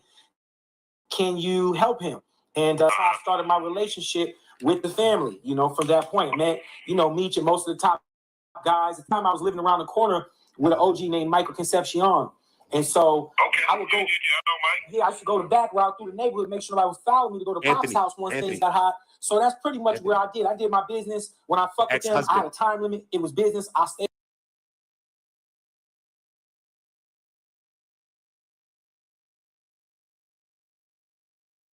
at the house for 15, 20 minutes, shake some hands and leave. I never hung out, was a hanger-on and groupie. When I say about Meech, it's a joke. It's a joke. I'm not telling you something. I don't know. Stay at the house for 15, 20 minutes, shake some hands and leave. I never hung out, was a hanger-on and groupie. When I say about Meech, it's a joke. It's a joke. I'm not telling you something. I don't know who did what. I'm just when I talk about her, I talk about she can have sex with you right now. I don't care. She was sleeping with you. Now what you gonna do? Now I'm talking about you now. Yeah, she slept with you. What's up? What's up? Let's talk about you and Tammy. Yeah. See what I'm saying? When I talk about Tammy, I can put Tammy on any man I want to put Tammy on. Yeah, I want to know what you did with Tammy. See what I'm saying? That's what I do when it comes to Tammy. That's all it is, bro. I don't know what Meech did with Tammy. I don't know. He was in jail. I get it. I don't know. She said she met him like 2002, 2003. He was in jail when she met him. That's a fact. That's in the paperwork. I know this. I read the paperwork. I'm just making jokes because Tammy deserves a joke. She deserves it. She deserves it, Spade. I knew if I did. Tammy's a rat bastard. She deserves a joke. Yes or no? Just say yes or no to that. I just want to make sure we agree on this, man. Because if you do, we agree on that? That I can joke with Tammy if I'm joking with Tammy because she's a rat bastard and she did the thing she did? Yes or no? Just say yes or no. Let me see who you really is right now. Yes or no, Spade, before I move forward. Tell me. Tell me. Did that, niggas would look at me different. You know what I'm saying? So I just came, handled my business. When you saw them at the Source Awards and they was all in them seats getting the shout outs and they had the 4-page spread, you know, that was all my connections back at the time because Benzino asked me, yo, Cal, what's up with these dudes? They good? I was like, yeah, them niggas is solid, man. They good people. Because when I met Pop, I really didn't know anything that was going on. All I knew is he had a record company and he needed help with marketing. I got you on that too. So it's a joke though. I do compliment, but I get you. I get you on that. I get y'all. I get y'all. I'll try to keep things in mind too as I'm joking because I don't want people running around something that I'm joking about. Like it's a serious thing. Like what the fuck? That be bugged. So because this is also serious. So I do understand that as well. So as I go forward, I will keep that in mind for everybody involved in the situation. This is to everybody involved. I will keep that in mind as I move forward with the situation. You know what I mean? It's just that from the things that I've read about Tammy and that paperwork.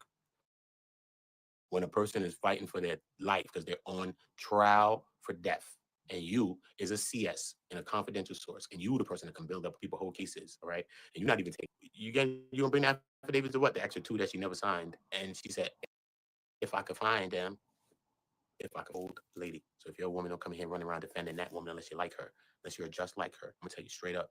I'm gonna tell you straight up. Tell you straight up. And I mean, you got to go through too. So holla at me, miss. Straight. I'm gonna tell you straight up. Straight up. So don't come defending it. When you read the paperwork and hear what she did and how she said, then you will get your own picture of Tammy, your own self. I don't know Tammy personally. I know Tammy from her words in that paper. That's all I know from. And that's why I'm making my criticisms from. That's it. You know, I had that girl. Now, who is Pops? Who do you call him Pops? Pops is Wayne, Wheezy. Oh, Weezy. Okay. Yeah. Okay. See, I was lost when you said Pops. Yeah, I always called him Pops and Wheezy, you know what I'm saying? So Right. So henceforward, you know, I was around when things was, you know, kind of started going bad, and Pops got me with another writer who was a guy who used to be the former editor of Rolling Stone. He was trying to get us, you know, to put the whole story together and all that. And at the same time, I ran into a familiar person. I was put with this woman named Tammy Collins. Tammy was communicating with me regarding, you know, her position, trying to help. They basically said, Cal, help Tammy. And because they knew that at the time, Tammy, you know, she didn't know shit. She was just a pretty girl. Right. Now, let me tell you what I know that was weird. Tammy was communicating with me, communicating. She was telling me everything was going on. And then one day she disappeared. She ghosted me. And I could never figure it out. And I'm going to tell you something. The first time I met her in person at the Intercontinental in Buckhead. And she came across very striking, but it was something I couldn't put my finger on because I was like, how does this type of woman get involved with these ghetto niggas? What the fuck is, you know, I couldn't figure it out because she seemed so out of place. You know what I'm saying? But at the time, I didn't question it. I just did what I was asked to do, which was to look out for the family. So I was looking out, trying to connect with her. And long story short, I held Wayne down the entire time he was out in jail. Took care of some things for him. So he came home. You know, we had already been writing on the story based on Pop's perspective and involvement. And then he put me with Sosa, and Sosa blew my head off because no one in the organization, no one around could tell me about the old school shit. All I could tell me is about, you know, going forward from California, how everything came to be. Well, see, Sosa and myself, we all before all of that. You feel me? Right. Sosa is a day one nigga. You understand what I'm saying? Yes, sir. And see, me, I'm the first nigga. Couple people drop a couple likes. Y'all drop a couple likes. We don't want to stay stagnant in the program. Y'all drop a couple likes. More people going to join us. And that's what we constantly doing. We constantly bringing new people in to listen to the information. So y'all drop a couple of likes and more people to join us. I appreciate y'all. Nigga put $1 million in his pocket. He never seen that till he came to the loop. You feel me? I heard about you, dog. I heard you was just an outstanding dude, man.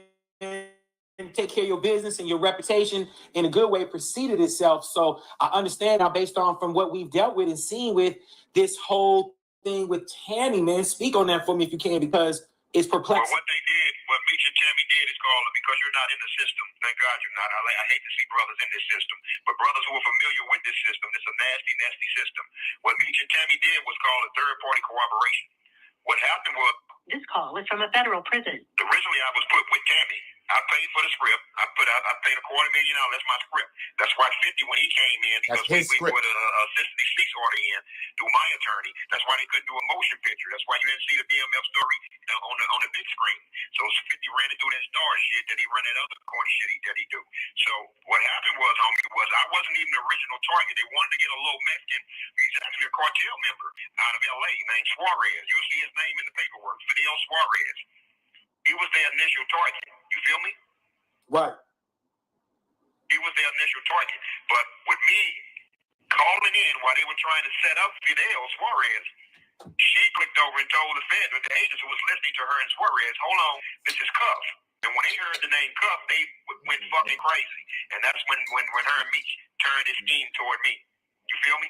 So what it did was, this is what it was supposed to do. It was supposed to give Meech a time cut for her cooperation and set me up. But also, it kills two birds with one stone. It puts me in jail, and now they don't have to split any of the revenue with me. My buddy and my partner along with me, his name is Louis Burrell. That's MC Hammer's big brother. That's who Tammy was coming out here to see. That was me. And I'm gonna tell you the year. That was 2015.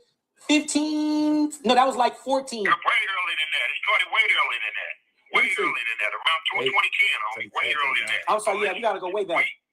Yeah, we put $50 million on the table through Lionsgate Films, through Louis Burrell's Connect. Because Lewis is this nigga here baiting it out there, but he fucks around. He really fucks around in the music tip, but he also fucks around in the movie industry up there. Now, what we did not know is why Tammy would turn down that deal with me and Louis Burrell getting 20% of that budget. You understand what I'm saying? For a finder's fee. So what ended up happening was we didn't know that they had other plans and that she was sleeping with the feds and that that they will put me off in prison and run away with my and don't have to give me anything. About his case. His case is documented case files. So this is not snitching. He's talking about everything that's in the case. Everything that's documented is what he's talking about. I don't really hear him talking about things that's not in the case because everything I hear him talking about, I find it in the case, or some things I found them because he spoke about them. He said, look, you can go and see it. It's in my page. It's here. Bang, boom. So some things when I'm reading the paperwork, I'm looking for it because he said it. So as I'm reading certain things, I'm like, all right, I'm looking to wait till I see that thing that he was talking about. And then boom, you'll see the thing that he was talking about. Like, okay, so that's backed by that. You know what I'm saying? I like to see that because people just talk off the cuff, not as the cuff, but just talking like this off the cuff. People just talk and it don't be backed by nothing. This would be like opinion. You know what I'm saying? So when what you're saying is backed by the paperwork, then I mean that's what happened in the case. That's what actually happened. That's what people testified to. So everything that he's saying, Tuffy, be the things that Chroma testified to, the things that she testified to. These are the things that he be talking about. You know what I'm saying? Straight. You know what I mean? He testified that Demetrius Flannery was aware of the deal, and all he wanted to do was just make sure that his name wasn't in it. And she testified also that not only did she testify that he was aware of the deal and stuff like that as well, but she testified that Meech is the one that told her to link up with Frank Harvey. I mean, not Frank, Jack Harvey, my bad, because the Frank's hearing that just be in my head somewhere. With Jack Harvey. And if that's true, that's crazy, bro. That mean, come on, that's the guy that locked Meech up in the beginning with the BMF thing, bro. I gave him 30 years, bro. Why the hell would Meech be wanting her to even talk to that man after that man hunted you down, ran you down like Russell Crowe in American Gangster on Denzel Frank Lucas' body, bro? He was one of them type of people, obviously. I just see. Because he locked up mad people. T. Stuckey, Terry, him, the Rush brothers, Gibbs, and Big Meech Numb, all of them. Bro, he was in it to win it for real, that guy. Straight. So when he retired, I know mad people was not mad about that one because the man was on it. And this one right here was a love affair. That's my version of him. He was, you know what I mean? He was on his love affair business with Tammy, and he was getting investigated if he was doing the same thing with Tammy with other informants. Give money and sexual dealings and all that, you know what I'm saying? Son, disgraced, dishonored, lost his whole stripes dealing with Tammy. Mad people lost a lot dealing with Tammy, but in this whole situation, everybody, not to say everybody not grown men, to act like she's just a ringleader over here. I'm not saying that. She's a woman and whatever, but she's in the middle of it all. Real talk. For the finder's fee with Lionsgate's film. Well, Lionsgate, when Louis went, so they backdoored us. Lionsgate shot it down when Louis Burrell wasn't no longer a part of it. You feel me? Right. So Tammy's whole thing fell apart. Meech couldn't get a time cut because they found out Tammy has no credibility. Because when you can't have a relationship with a federal agent, now you have no credibility. So they thing blew up. They thing fell all the way apart and blew up. That's why Meech didn't get a time cut. But Tammy testified in open court that she signed up to be a DA informant to give Demetrius Flannery a time cut. Nah, Cuffy ain't rushing to the plea because he explained it on this. What happens? He explained what happened, why he even took the plea, and how the plea even came around. Because that's something I was wondering too. He said that the case was initially about the drugs or whatever, the conspiracy, whatever the case may be, basically. You know what I'm saying? And he was fighting, you know what I'm saying, whatever the case. But now, since it started to crumble because of, one, there was an investigation opened while this is going on. The OIG and OPR opened an investigation on Keith Cromer and her. They opened an investigation on him and her of their relationship. Him being a federal agent and her being a federal informant and them doing that. And then her getting hundreds of thousands of dollars damn near of money that she wasn't even working for, giving up no actionable information for. You see what I'm saying? So now when it starts to crumble, not only did she doing that, then she tried to change her story. She flipped on them during the trial and tried to change her story from an affidavit. This is crumbling their case. I know the feds is like, what are you talking about, bro? You told us all this. TFO Lang, Federal Task Officer Lang, okay? He was like, yo, bro, you wanted. They bought it. I don't know if they bought him in court or they bought his statements in court because he had took statements when he debriefed her on August 6th. This all takes place of the situations and events that transpired or took place on August 5th, 2012. August 6th, 2012, TFO, task federal officer, whatever, Lang, he debriefs her. Because you know you got to get to somebody, even in a situation, car accident, whatever. You try to talk to a person to get the story because, you know, as the time goes on, people forget stuff. You might think you've been in the story, but sometimes you forget. It's real. So from that time, you know what I'm saying? Listen, bro, they jammed him, bro. They tried to jam him with that one. This is what he basically said. He said, yo, look, man, when the case started falling apart with that, he ended up having to play with that. He dropped the murders because he was facing death or something like that. I didn't know all that. They said he was facing death. That's what he said. He's facing death. And he dropped that. But then he had to cop a plea. For them to drop the death penalty, you plea out to these 2 charges. But the 2 charges you pleading out to, you might look like it's 2 gun charges if you call it a strap charge. You know what I mean? I've been in the street that strap charge or something. You know what I mean? That's not like that. You probably do a couple years a year bullet. Remember at one point it was like a bullet? Missed those days. You get a 5-piece. If not, feds probably pick your case up if you get a strap charge. I'm saying, I know the bops. But you know what I'm saying? These 2 strap charges is different. This is a 924C and a 924J, right? Boom. Let me just read exactly what a 924C and a 924J so you understand, right? Boom. Hold up. 924J charge. Let's see the J charge first, okay? A J charge is this. A 924J. This is one of the pleas that he got plea to, right? A charge is a federal offense that involves transporting, shipping, or receiving a firearm or ammunition in interstate or foreign commerce. The charge can also apply to selling, delivering, or transferring a handgun or ammunition to a juvenile, and penalties under this title of imprisonment up to 10 years for this. And both a fine and imprisonment. And then he told you the charge or whatever the case may be, boom, and take the firearms along, right? So that's one of the charges that he copped out to, right? And then he also copped out to a C, right? And the C is, why didn't give me all of this? I just want a regular 924C. Hold on, let me write it in. Hold up, 924C, right? And now a 924C now, section 924C, the United States Code, USC, whatever, is a federal law that sets mandatory minimum sentences for using a firearm during a crime of violence or drug trafficking. It also applies to possessing a firearm in the furtherance of those crimes. So if I got a weapon now while I'm doing that and all of that, that's the same thing. Then they give you the minimums of that. I think it's like 5 years or something like that, right? But the minimum or max, right? You can see the minimums of the max on your own, right? So out of those 2 things that he caught plea to, he took 17 years for that. So it's not like you was facing the life or whatever, you was facing the murder. I get it, but they gave you 17 years for that. They stung you for the 2 weapons charges, bro. So you have to cop plea for that. And then you got 10 for the whatever with Tammy. But at the end of the day, they probably would have never been on all of this if it wasn't for Tammy anyway, because this is why they bugged him. Because as soon as Tammy affidavit and everything that they used to bring up to get the Title III warrant, affidavit warrant, you know what I'm saying? To bug him, go through his trash and all this stuff, which was the reason for the Frank Hearing and all this stuff that he's trying to suppress, obviously, which he was denied. I don't know why, because of all the things that she done, especially with my version of Agent Chroma. Come on, bro. Come on. I'm just here to just do this. My opinion is my own opinion. I don't know. The opinion is going to be the facts. We're going to see the facts unveil itself as it's coming out. We already got paperwork. There's facts in there. And it looks like there's more facts going to come out. And that's how I'm dealing with it. But my mind and my job is to do this. Okay, this makes sense. Let me get this. Okay, Cuffy said this. Let me show you this then. Okay, this is Terry White. Let me show you Terry, though. Let me see. This is the crib she probably was running to when they talk about the crib in the paper. She or whatever, or people saying allegedly she was going to, or whatever. You know what I mean? When we put situations together. That's what it's all about. We need to start putting this whole thing together so we can understand what the hell's going on, bro. This call is from a federal prison. Special Agent Keith Cromer testified that Demetrius Flannery knew about this whole thing, but he just wanted to keep his name out of the documents. The special agent told Flannery that he could not do that. He can only do that if Cuff don't go to trial. And with Cuff's record, he can't afford to go to trial. You understand what I'm saying? Correct. But in the midst of all of this, she ends up flipping on the special agent Keith Cromer, and the whole deal went in the trash. She flipped so on him. that's why we're at the point to where we're at now. She started blaming him. Said he was obsessed with her and Meech. And he was putting all of that. How long does your relationship go back with Meech, Cuff? How long have you known wrote that in the him? You guys affidavit. go back 1990, homie. 1990, homie. Allegedly. 1990. My beautiful daughter that you call this nigga uncle, homie.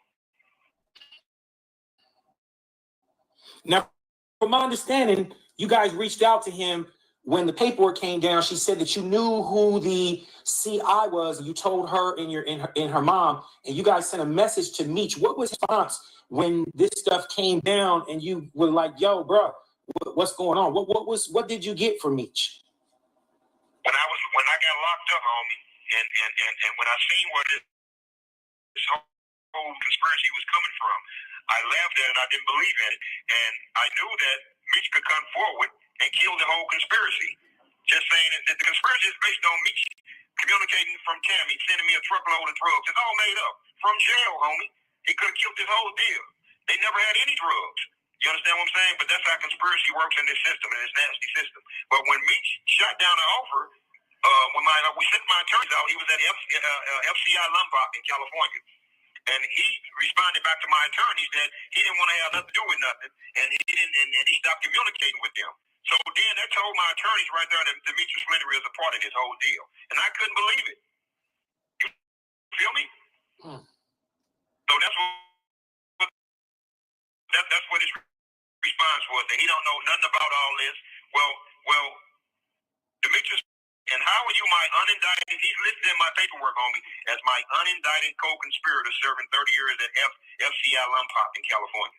How are you in my paperwork, man? And how are you this famous drug dealer who's in magazines and books and movies, and you are in bed with a government informant that testified in court that she cooperated and set your nigga up, a 30-year partner? You see? They say Flannery arranged. How are you this celebrity drug lord, but you in bed with a government informant? And how you not know about this? And you in my documents is my co-defendant, my unindicted co-defendant.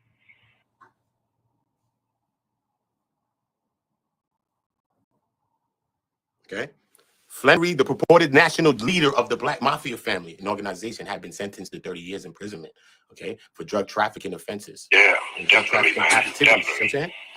So, yeah, that was some heavy. You know what I'm saying? And then when you go into it, you see, they tell you that also besides that, the DEA of St. Louis, right? They attested that they had the evidences that they had already tried and sentenced Cuffy prior to 120 months for drug trafficking offenses. So they're building, this is the part of why they're trying to get this warrant. And this is all the stuff that they gave them. And this is all the stuff that they putting together to show, look, man, they don't went to some stuff up top. This is probably the third part or the second part, because they're going through 5 factual findings of the reasons of why they want to do and get this warrant, this Title III warrant affidavit order. That's what they're trying to get, so that they could bug you, so they could go through your garbage and do all the things that feds like to do. So boom. So not only does Meech, because he's in it, he comes up before this, but I'm just saying, not only does Meech come up in his own paperwork, this is why they say you're my unindicted co-conspirator, probably as well. You're in my paperwork. This is a federal case, okay? If someone is involved in some shit and being watched by the feds, and they call you and tell you some shit, you probably was waking up when they called you like, what the fuck? What this nigga called me for? You can be in jail just because a nigga calls you. This is how the feds work. You already know this, right? It's conspiracy. It's all conspiracy. Meech is labeled in this paperwork, okay? So he's in his paperwork a few times.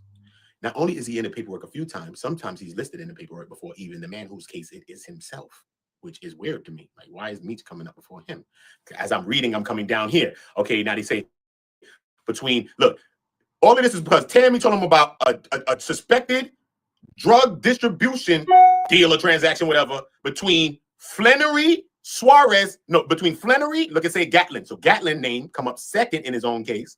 Then Fidel Suarez comes up third, who's supposed to be the Mexican plug, who's bigger than both them niggas, because he's listed as the source of supply, while them two guys, Flannery and Gatlin, are listed as drug traffickers. So whether they have 100 million, 200 million, whatever they have, they're labeled as traffickers. He's labeled as the big man. So he's supposed to be first if you ask that me. He's the biggest one, but he's not the biggest one. Flannery is labeled as the first one. So they got him labeled because this is to the judge. So this is what the judge is reading. So they wrote it like this for a reason. So as they're coming down and they're writing this, right? Boom. So now they say Flannery. Now they explain who Flannery is. They say, so Flannery is the purported national leader of the Black Mafia family and organization, was sentenced to 30 years imprisonment. And after they further attested that, inserted that Cuffy was a St. Louis BMF. Cuffy might say, I ain't no BMF, I'm my own person. I'm going to meet you. Who knows? But they labeled him as this. They said he was St. Louis BMF, and he was associated to Flannery and had multiple ties to multiple members of BMF. That's what they say, right? To multiple members, right? He had been indicted in the Eastern District of Missouri already, and you can't see it because I know the paperwork in my head, right? And been sentenced to 120 months incarceration already. So by the time he probably met me, I don't know if this is before. By the time he met me, he already did 120. Probably. I don't know. No. Wait a minute. No, he didn't. Because she said her dad left her around that time, and there was a picture when her dad was 4. So no, her dad knew Meech around that time. Yeah, and he knew his daughter. Yeah, around that time too as well. My bad. Yeah, because I heard the daughter speak the other day, and she just cleared something up. I just forgot. So she just cleared some things in my mind. My bad. That was my other day, man, before I even heard the daughter speak. So, you know, we updating every day. So we got to update, make sure we get the sister's story the right way. Boom. So now, look, information from, look now, CS1. It always says that. So you can't blame the feds. You know, you say the feds this, the feds that. Blame the feds, the people, the man, Uncle Sam. They all tried to do it to me. Sometimes I believe them. Just be true. I ain't going to hold you. But this time, I'm not blaming the feds, y'all. If you blame the feds, you'd be a damn liar, bro. You'd be a liar, bro. I don't want to hear it. Do not blame the feds, bro. Do not blame the feds, bro. Don't. She did this. They didn't even have to work on this. All they did was probably set up a 1-2 bug his phone, probably check his trash if they did. They probably even checked his trash, but they probably did because, you know, they had the privilege to do it. They did it. But, son, they had Tammy on the works, bro. And whatever her story was is what they have. So they don't talk about what we surveilled and what we had to run down. They said some means or uses of what the things we was using wasn't successful and all this stuff. So Tammy is the glue, really. This is what it looks like. You know what I'm saying? She's the main glue of what's happening here, y'all. Point blank, period. So boom now. So now we come down here now. Boom. Ooh, they're breaking out the 3 people now. Because they already told them in the beginning, Tammy is the one who alerted the DEA. They utilized the source because she said she got a call from Suarez and told them about a deal between Suarez and Gatlin. Then they come down, break that down, break that down. Then they enter Demetrius, anyway, whatever, break that down, boom, boom, boom, boom. Now they coming down, right? So now they're breaking down who Suarez is. Suarez owned a trucking company in LA. He was suspected of drug trafficking offenses, and I think he was arrested but I don't think he was convicted because now we find out today when I listened to this audio today that Cuffy says that he beat the feds. He beat his case, right? He beat his case, actually, and he was actually trying to look out for Meech. This is what Cuffy says. I don't know if it's true. I don't know if it's not. Take it with a grain of salt if you want to. But Cuffy says he was trying to help Meech with his appeal, and he was trying to look out. I thought the nigga was trying to be slimy or probably he was slippery.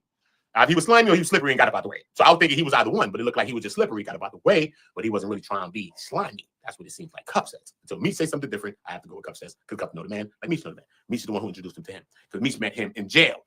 Like Tammy told them earlier today, too. She told them earlier in the same day. This is the day, not today. Up there, and the paperwork is earlier in the same day, because this is all the same story, right? Well, so now we come down, boom. Let me see where we at on this side. Hold up. Let me see where we at on this side. Bang. So now when we come down here, let me show you where it get real tricky. You see where you see that number down there, August 5th, 2012 down there? This is where it get tricky, because I'm going to back up so you can see it, right? I'm mad that them numbers, them letters is right there. Yo, listen to me, y'all. When you see it again, this is what Cuffy's talking about. Look. It says right there where the line is, where you see Malik name or probably or whatever, it says Tammy, right? It talks about how Suarez and Meech met each other from jail first. Before that part we'll be talking about, where you see the word arrange. It says that Suarez, right? It says Suarez, right? It says Suarez and Flannery met in jail, okay? And when they both met in jail, it was for monetary gain. And this was what Tammy told them. Obviously, they didn't have to go bug nobody. Think they bug Meech cell. Look, so Tammy and them, boom. So now here, peep it now. Peep it. They met for monetary gain, right? But right here before arrange, right here before, maybe back up, right here, you see, for monetary gain, right? You see, you see the word gain right there, right? It says monetary gain. Then it says Flannery right there. You see Flannery? You see Flannery, right? It says Flannery arrange. You see the word through, okay? Through Tammy, okay? Flannery arranged through Tammy for Suarez to supply kilograms of cocaine to Gatlin. So you see what Gatlin is down here? Where you at? To Gatlin. Oh, yeah. Quantities to Gatlin right before this end of this. That's what it says. So this is what's the missing part in this. I just filled it in for you because I know the paperwork in my head. So when I'm inflecting and making my jokes, I want you to understand that I know this shit in my head. Okay, all 271 of them pages and the 32 is in my brain. Please don't even let my lawyer play because it's in my head. Trust me. You see what I'm saying? Look. Okay. So this is the problem that Cuffy's having with him. Why the hell is you coming in my paperwork saying that you arranged something yet you ain't getting no time and you in big paperwork as the guy that's already in jail doing 30 years? So that means you did this, arranged this while you're doing this. That will be a news headline, sir. And we never heard about that on the news. If this man, Big Meech, anything Big Meech do is a story. Because he's Big Meech. He's not you and me. He's big, nigga. He's big fucking Meech. Look, you sentenced to that. You're already doing it. Okay? You're charged for drug trafficking charges doing 30, homie. Okay? Yet in this paperwork, the federal government is saying that you arranged this whole deal, this whole thing. And this work that we're reading is a whole nother man's case. And he's on trial for this right now. And he's fighting this right now. Yet Meech is not in this, yet he's saying that you are my unindicted co-conspirator because you're a part of my case. Not only are you a part of my case, you're listed multiple times first before me, and I'm not even the nigga who arranged this shit that they talking about. They want to nail me to the cross for. So where the hell you at? Where are you at? This is the question that Cuffy's asking, not me. This is the question that Cuffy's asking. Where are you at? Why are you not in it? What happened? Now I'm hearing other talks of that there was a 5K added to Meech's thing. I don't know about all that. When they get too deep in the paperwork, I don't know. We'll have to go into some further breakdowns about them type of stuff. I don't know. So I don't know. This is after Cuffy's case. I don't know. I hear so many things, especially involved in this case. My mind is cluttered. Trust me, I need to. You know what I mean? Mass frag dropped all of this shit out of my head. Trust me, a lot of stuff. But this is what we're dealing with, bro.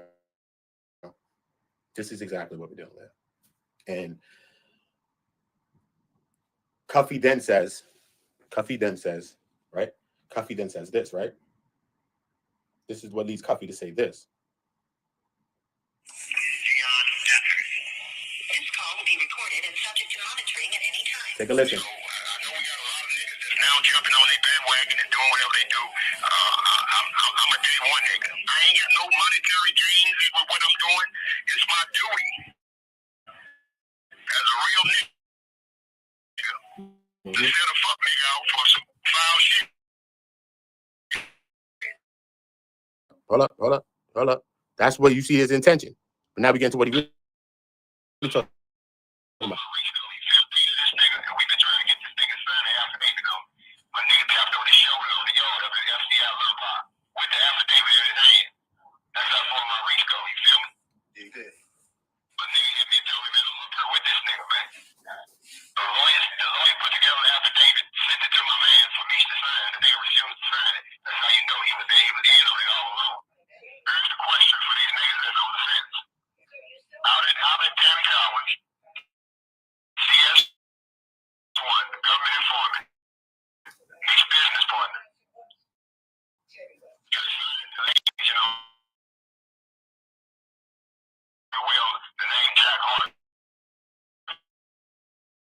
Jack Harvey. Russell Crowe.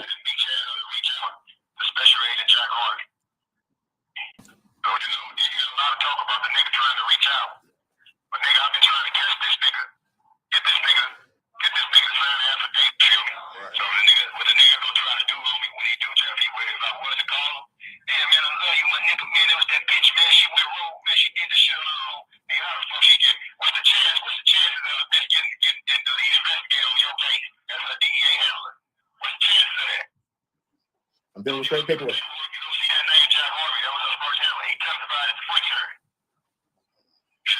Mm-hmm.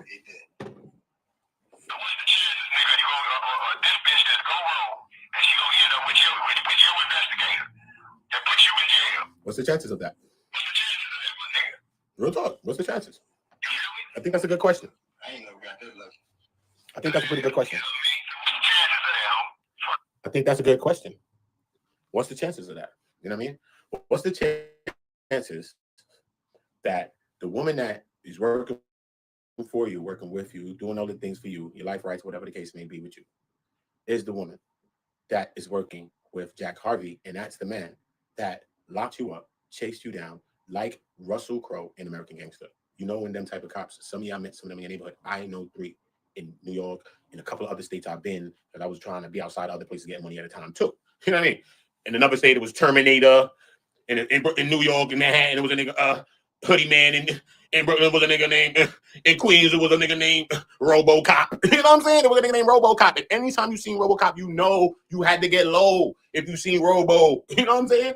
You know that some type of cops be on a thirsty bot, bro. You feel me? They be trying to bag you, lock you up for anything. Or some type, they be get fixated on some people, bro. You know that cop just be just want to lock you, harass you. Every time you around, you in a crowd, bro. He like, yo, you, get out, come here. What you got on you? Like, what the hell are you talking about? I'm chilling, bro, with a shorty. Yo, bro, you messing up my whole vibe, bro. I just met her right now. Yo, like, what's up? You know what I'm saying? You know that type of bot. So this is beyond that. Okay? It's a Fed type guy. It's a DA dude. What are you talking about? You feel me? And he's chasing down this band, Meech, since day un, deux, trois. If you're in French, uno, if you're in Spanish, one, if you're in English. I don't care. Chased him down. and he actually got his man in the end. And she ends up with him. How can you be working with me and go even try? First of all, you're right, and you're ratting. It's wrong, period. So we're just going to put that on the side note. So we don't take away that. So we're going to say this. You're going to not only do that, but you're going to do it with the guy that gave me 30 years, bro, locked me up and took me away from my family, bro. Are you serious? Are you serious? Are you serious? Then on this audio, which I play, want me to, Cuffy says, boy, it's about what y'all believe, man. It's about what y'all believe, y'all. It's not about, you know what I mean? What y'all believe, but it's not even about believing anything. It's about letting the facts speak, man. You just gotta let the facts speak. You see this thing behind me? This is what I'm working off, man.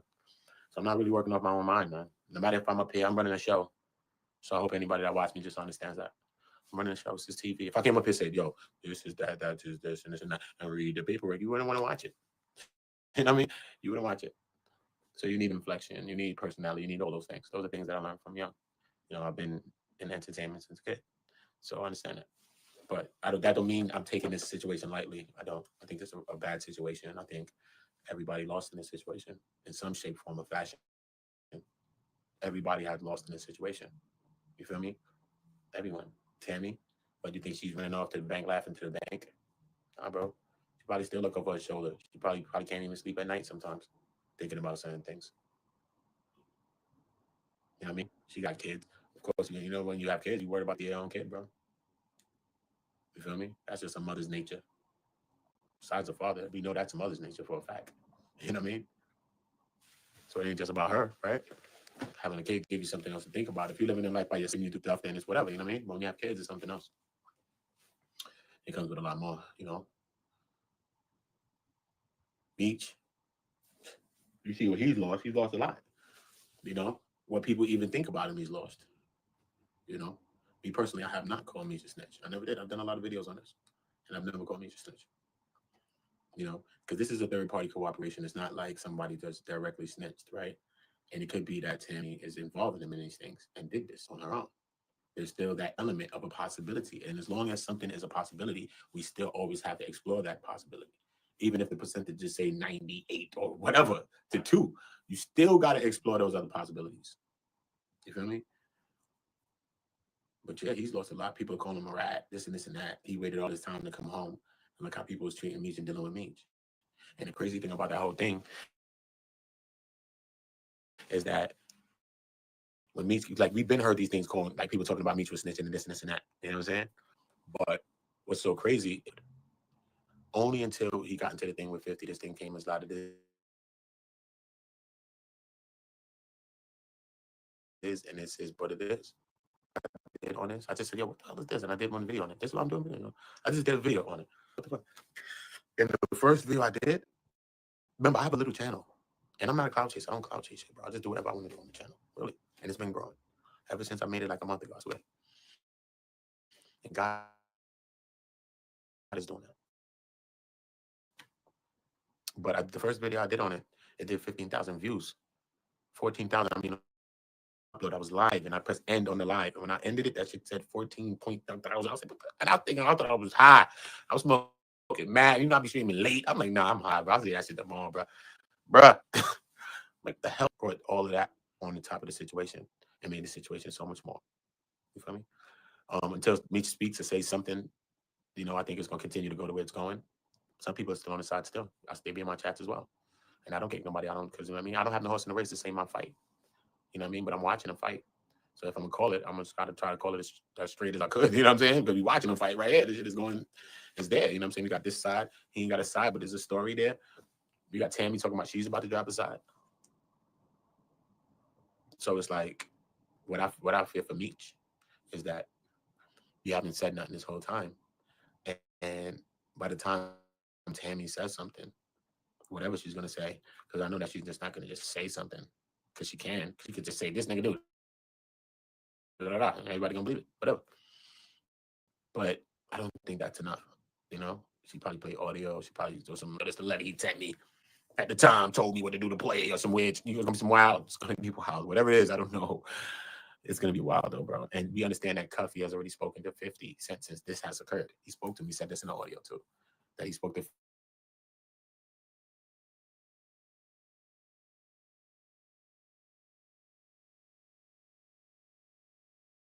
50, and him and 50 both, and got the script or whatever. Not took it, but got the script through her Tammy. You know what I'm saying? So he looked like it's like a play to set me up too, probably to take my script. Because he the one who ran around, put that together. He the one who had the story. Meech was in jail while he was doing all this. He put this script together while Meech was doing this. Dirty. So who put this script together? Tammy? The hell does Tammy know about anything? Tammy don't know nothing about nothing. She couldn't even report about the weed in Terry's case. That's why they really bagged him for the money laundering. The other drugs, I mean the other drug and the weed, though, but he had other shit going on, other niggas going on with shit. They don't know about it. She didn't really know about certain shit. She really didn't, bro. Trust me. She wasn't no hood chick, son. She was a regular chick, bro. She just was around real niggas. That's it. Regular chick around real niggas. That's what it was. That's what it seems like to me. That's what it seems like to me. So I think Meech lost. You know, Lil Meech. Come on, bro. He done lost his little job he was doing.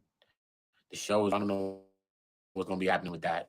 Then people then came out gaming. All these people came out talking about he going against his pops and this and this. And now he mad. People going against him, not even just gaming them. Now it's just people in the chats, all types of shit. Chats everywhere. I'm not talking about my own chat. But and that's crazy, you know what I'm saying? Because at the end of the day, he's a young guy anyway. So I don't think that he really deserves that. You know what I mean? You can think what you would think about Lil Meech. Regardless of the fact he's 24 years old, he probably now turned 25 since I last looked, but he's 24 years old, so we already know that your brain don't even fully develop to 25. He's a young person, bro. And if we're going to be just crucifying our youth, then we might as well just give it up. And the world's over. We don't have to read Revelation tonight. Just give it up, bro. Just leave it alone. Close the books. It's done. The trumpets are blowing now, bro. Come on, bro. If our young people can't get a chance to change, we watching old people, and hopefully we give old people chances to change. So we most definitely got to give our young people.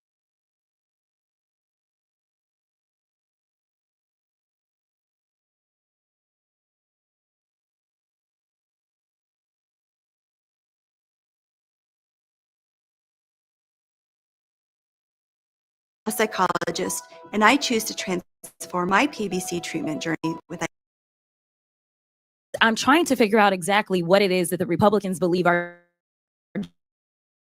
job is, because right now they have relinquished their constitutional duties over to an unelected bureaucrat. Well, we will evade our own constitutional.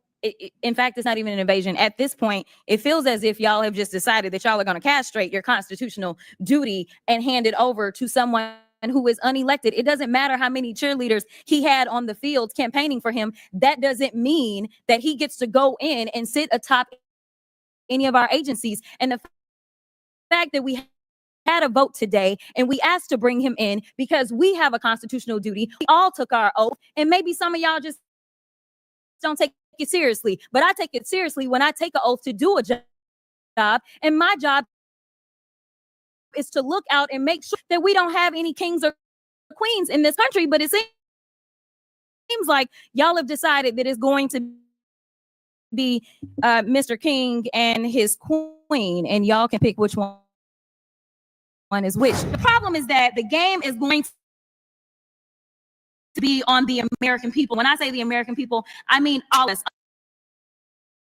Unfortunately, I am also stuck in the twilight zone because of the lies that were allowed to be propagated. Just like there is an outbreak of measles, planning is that vaccines, that kids sick right now with measles that they didn't just trusted doctors and experts instead of randoms online. Chair, it's the faux outrage from as folks hearing, because some you guys, and when I say you guys, my Republicans, tend as if you are the heroes of the story. But let me remind you who set the house on fire. It was y'all. So let me go ahead and handle these receipts, because I know that I always have to have proof, even though I guess our education system is failing.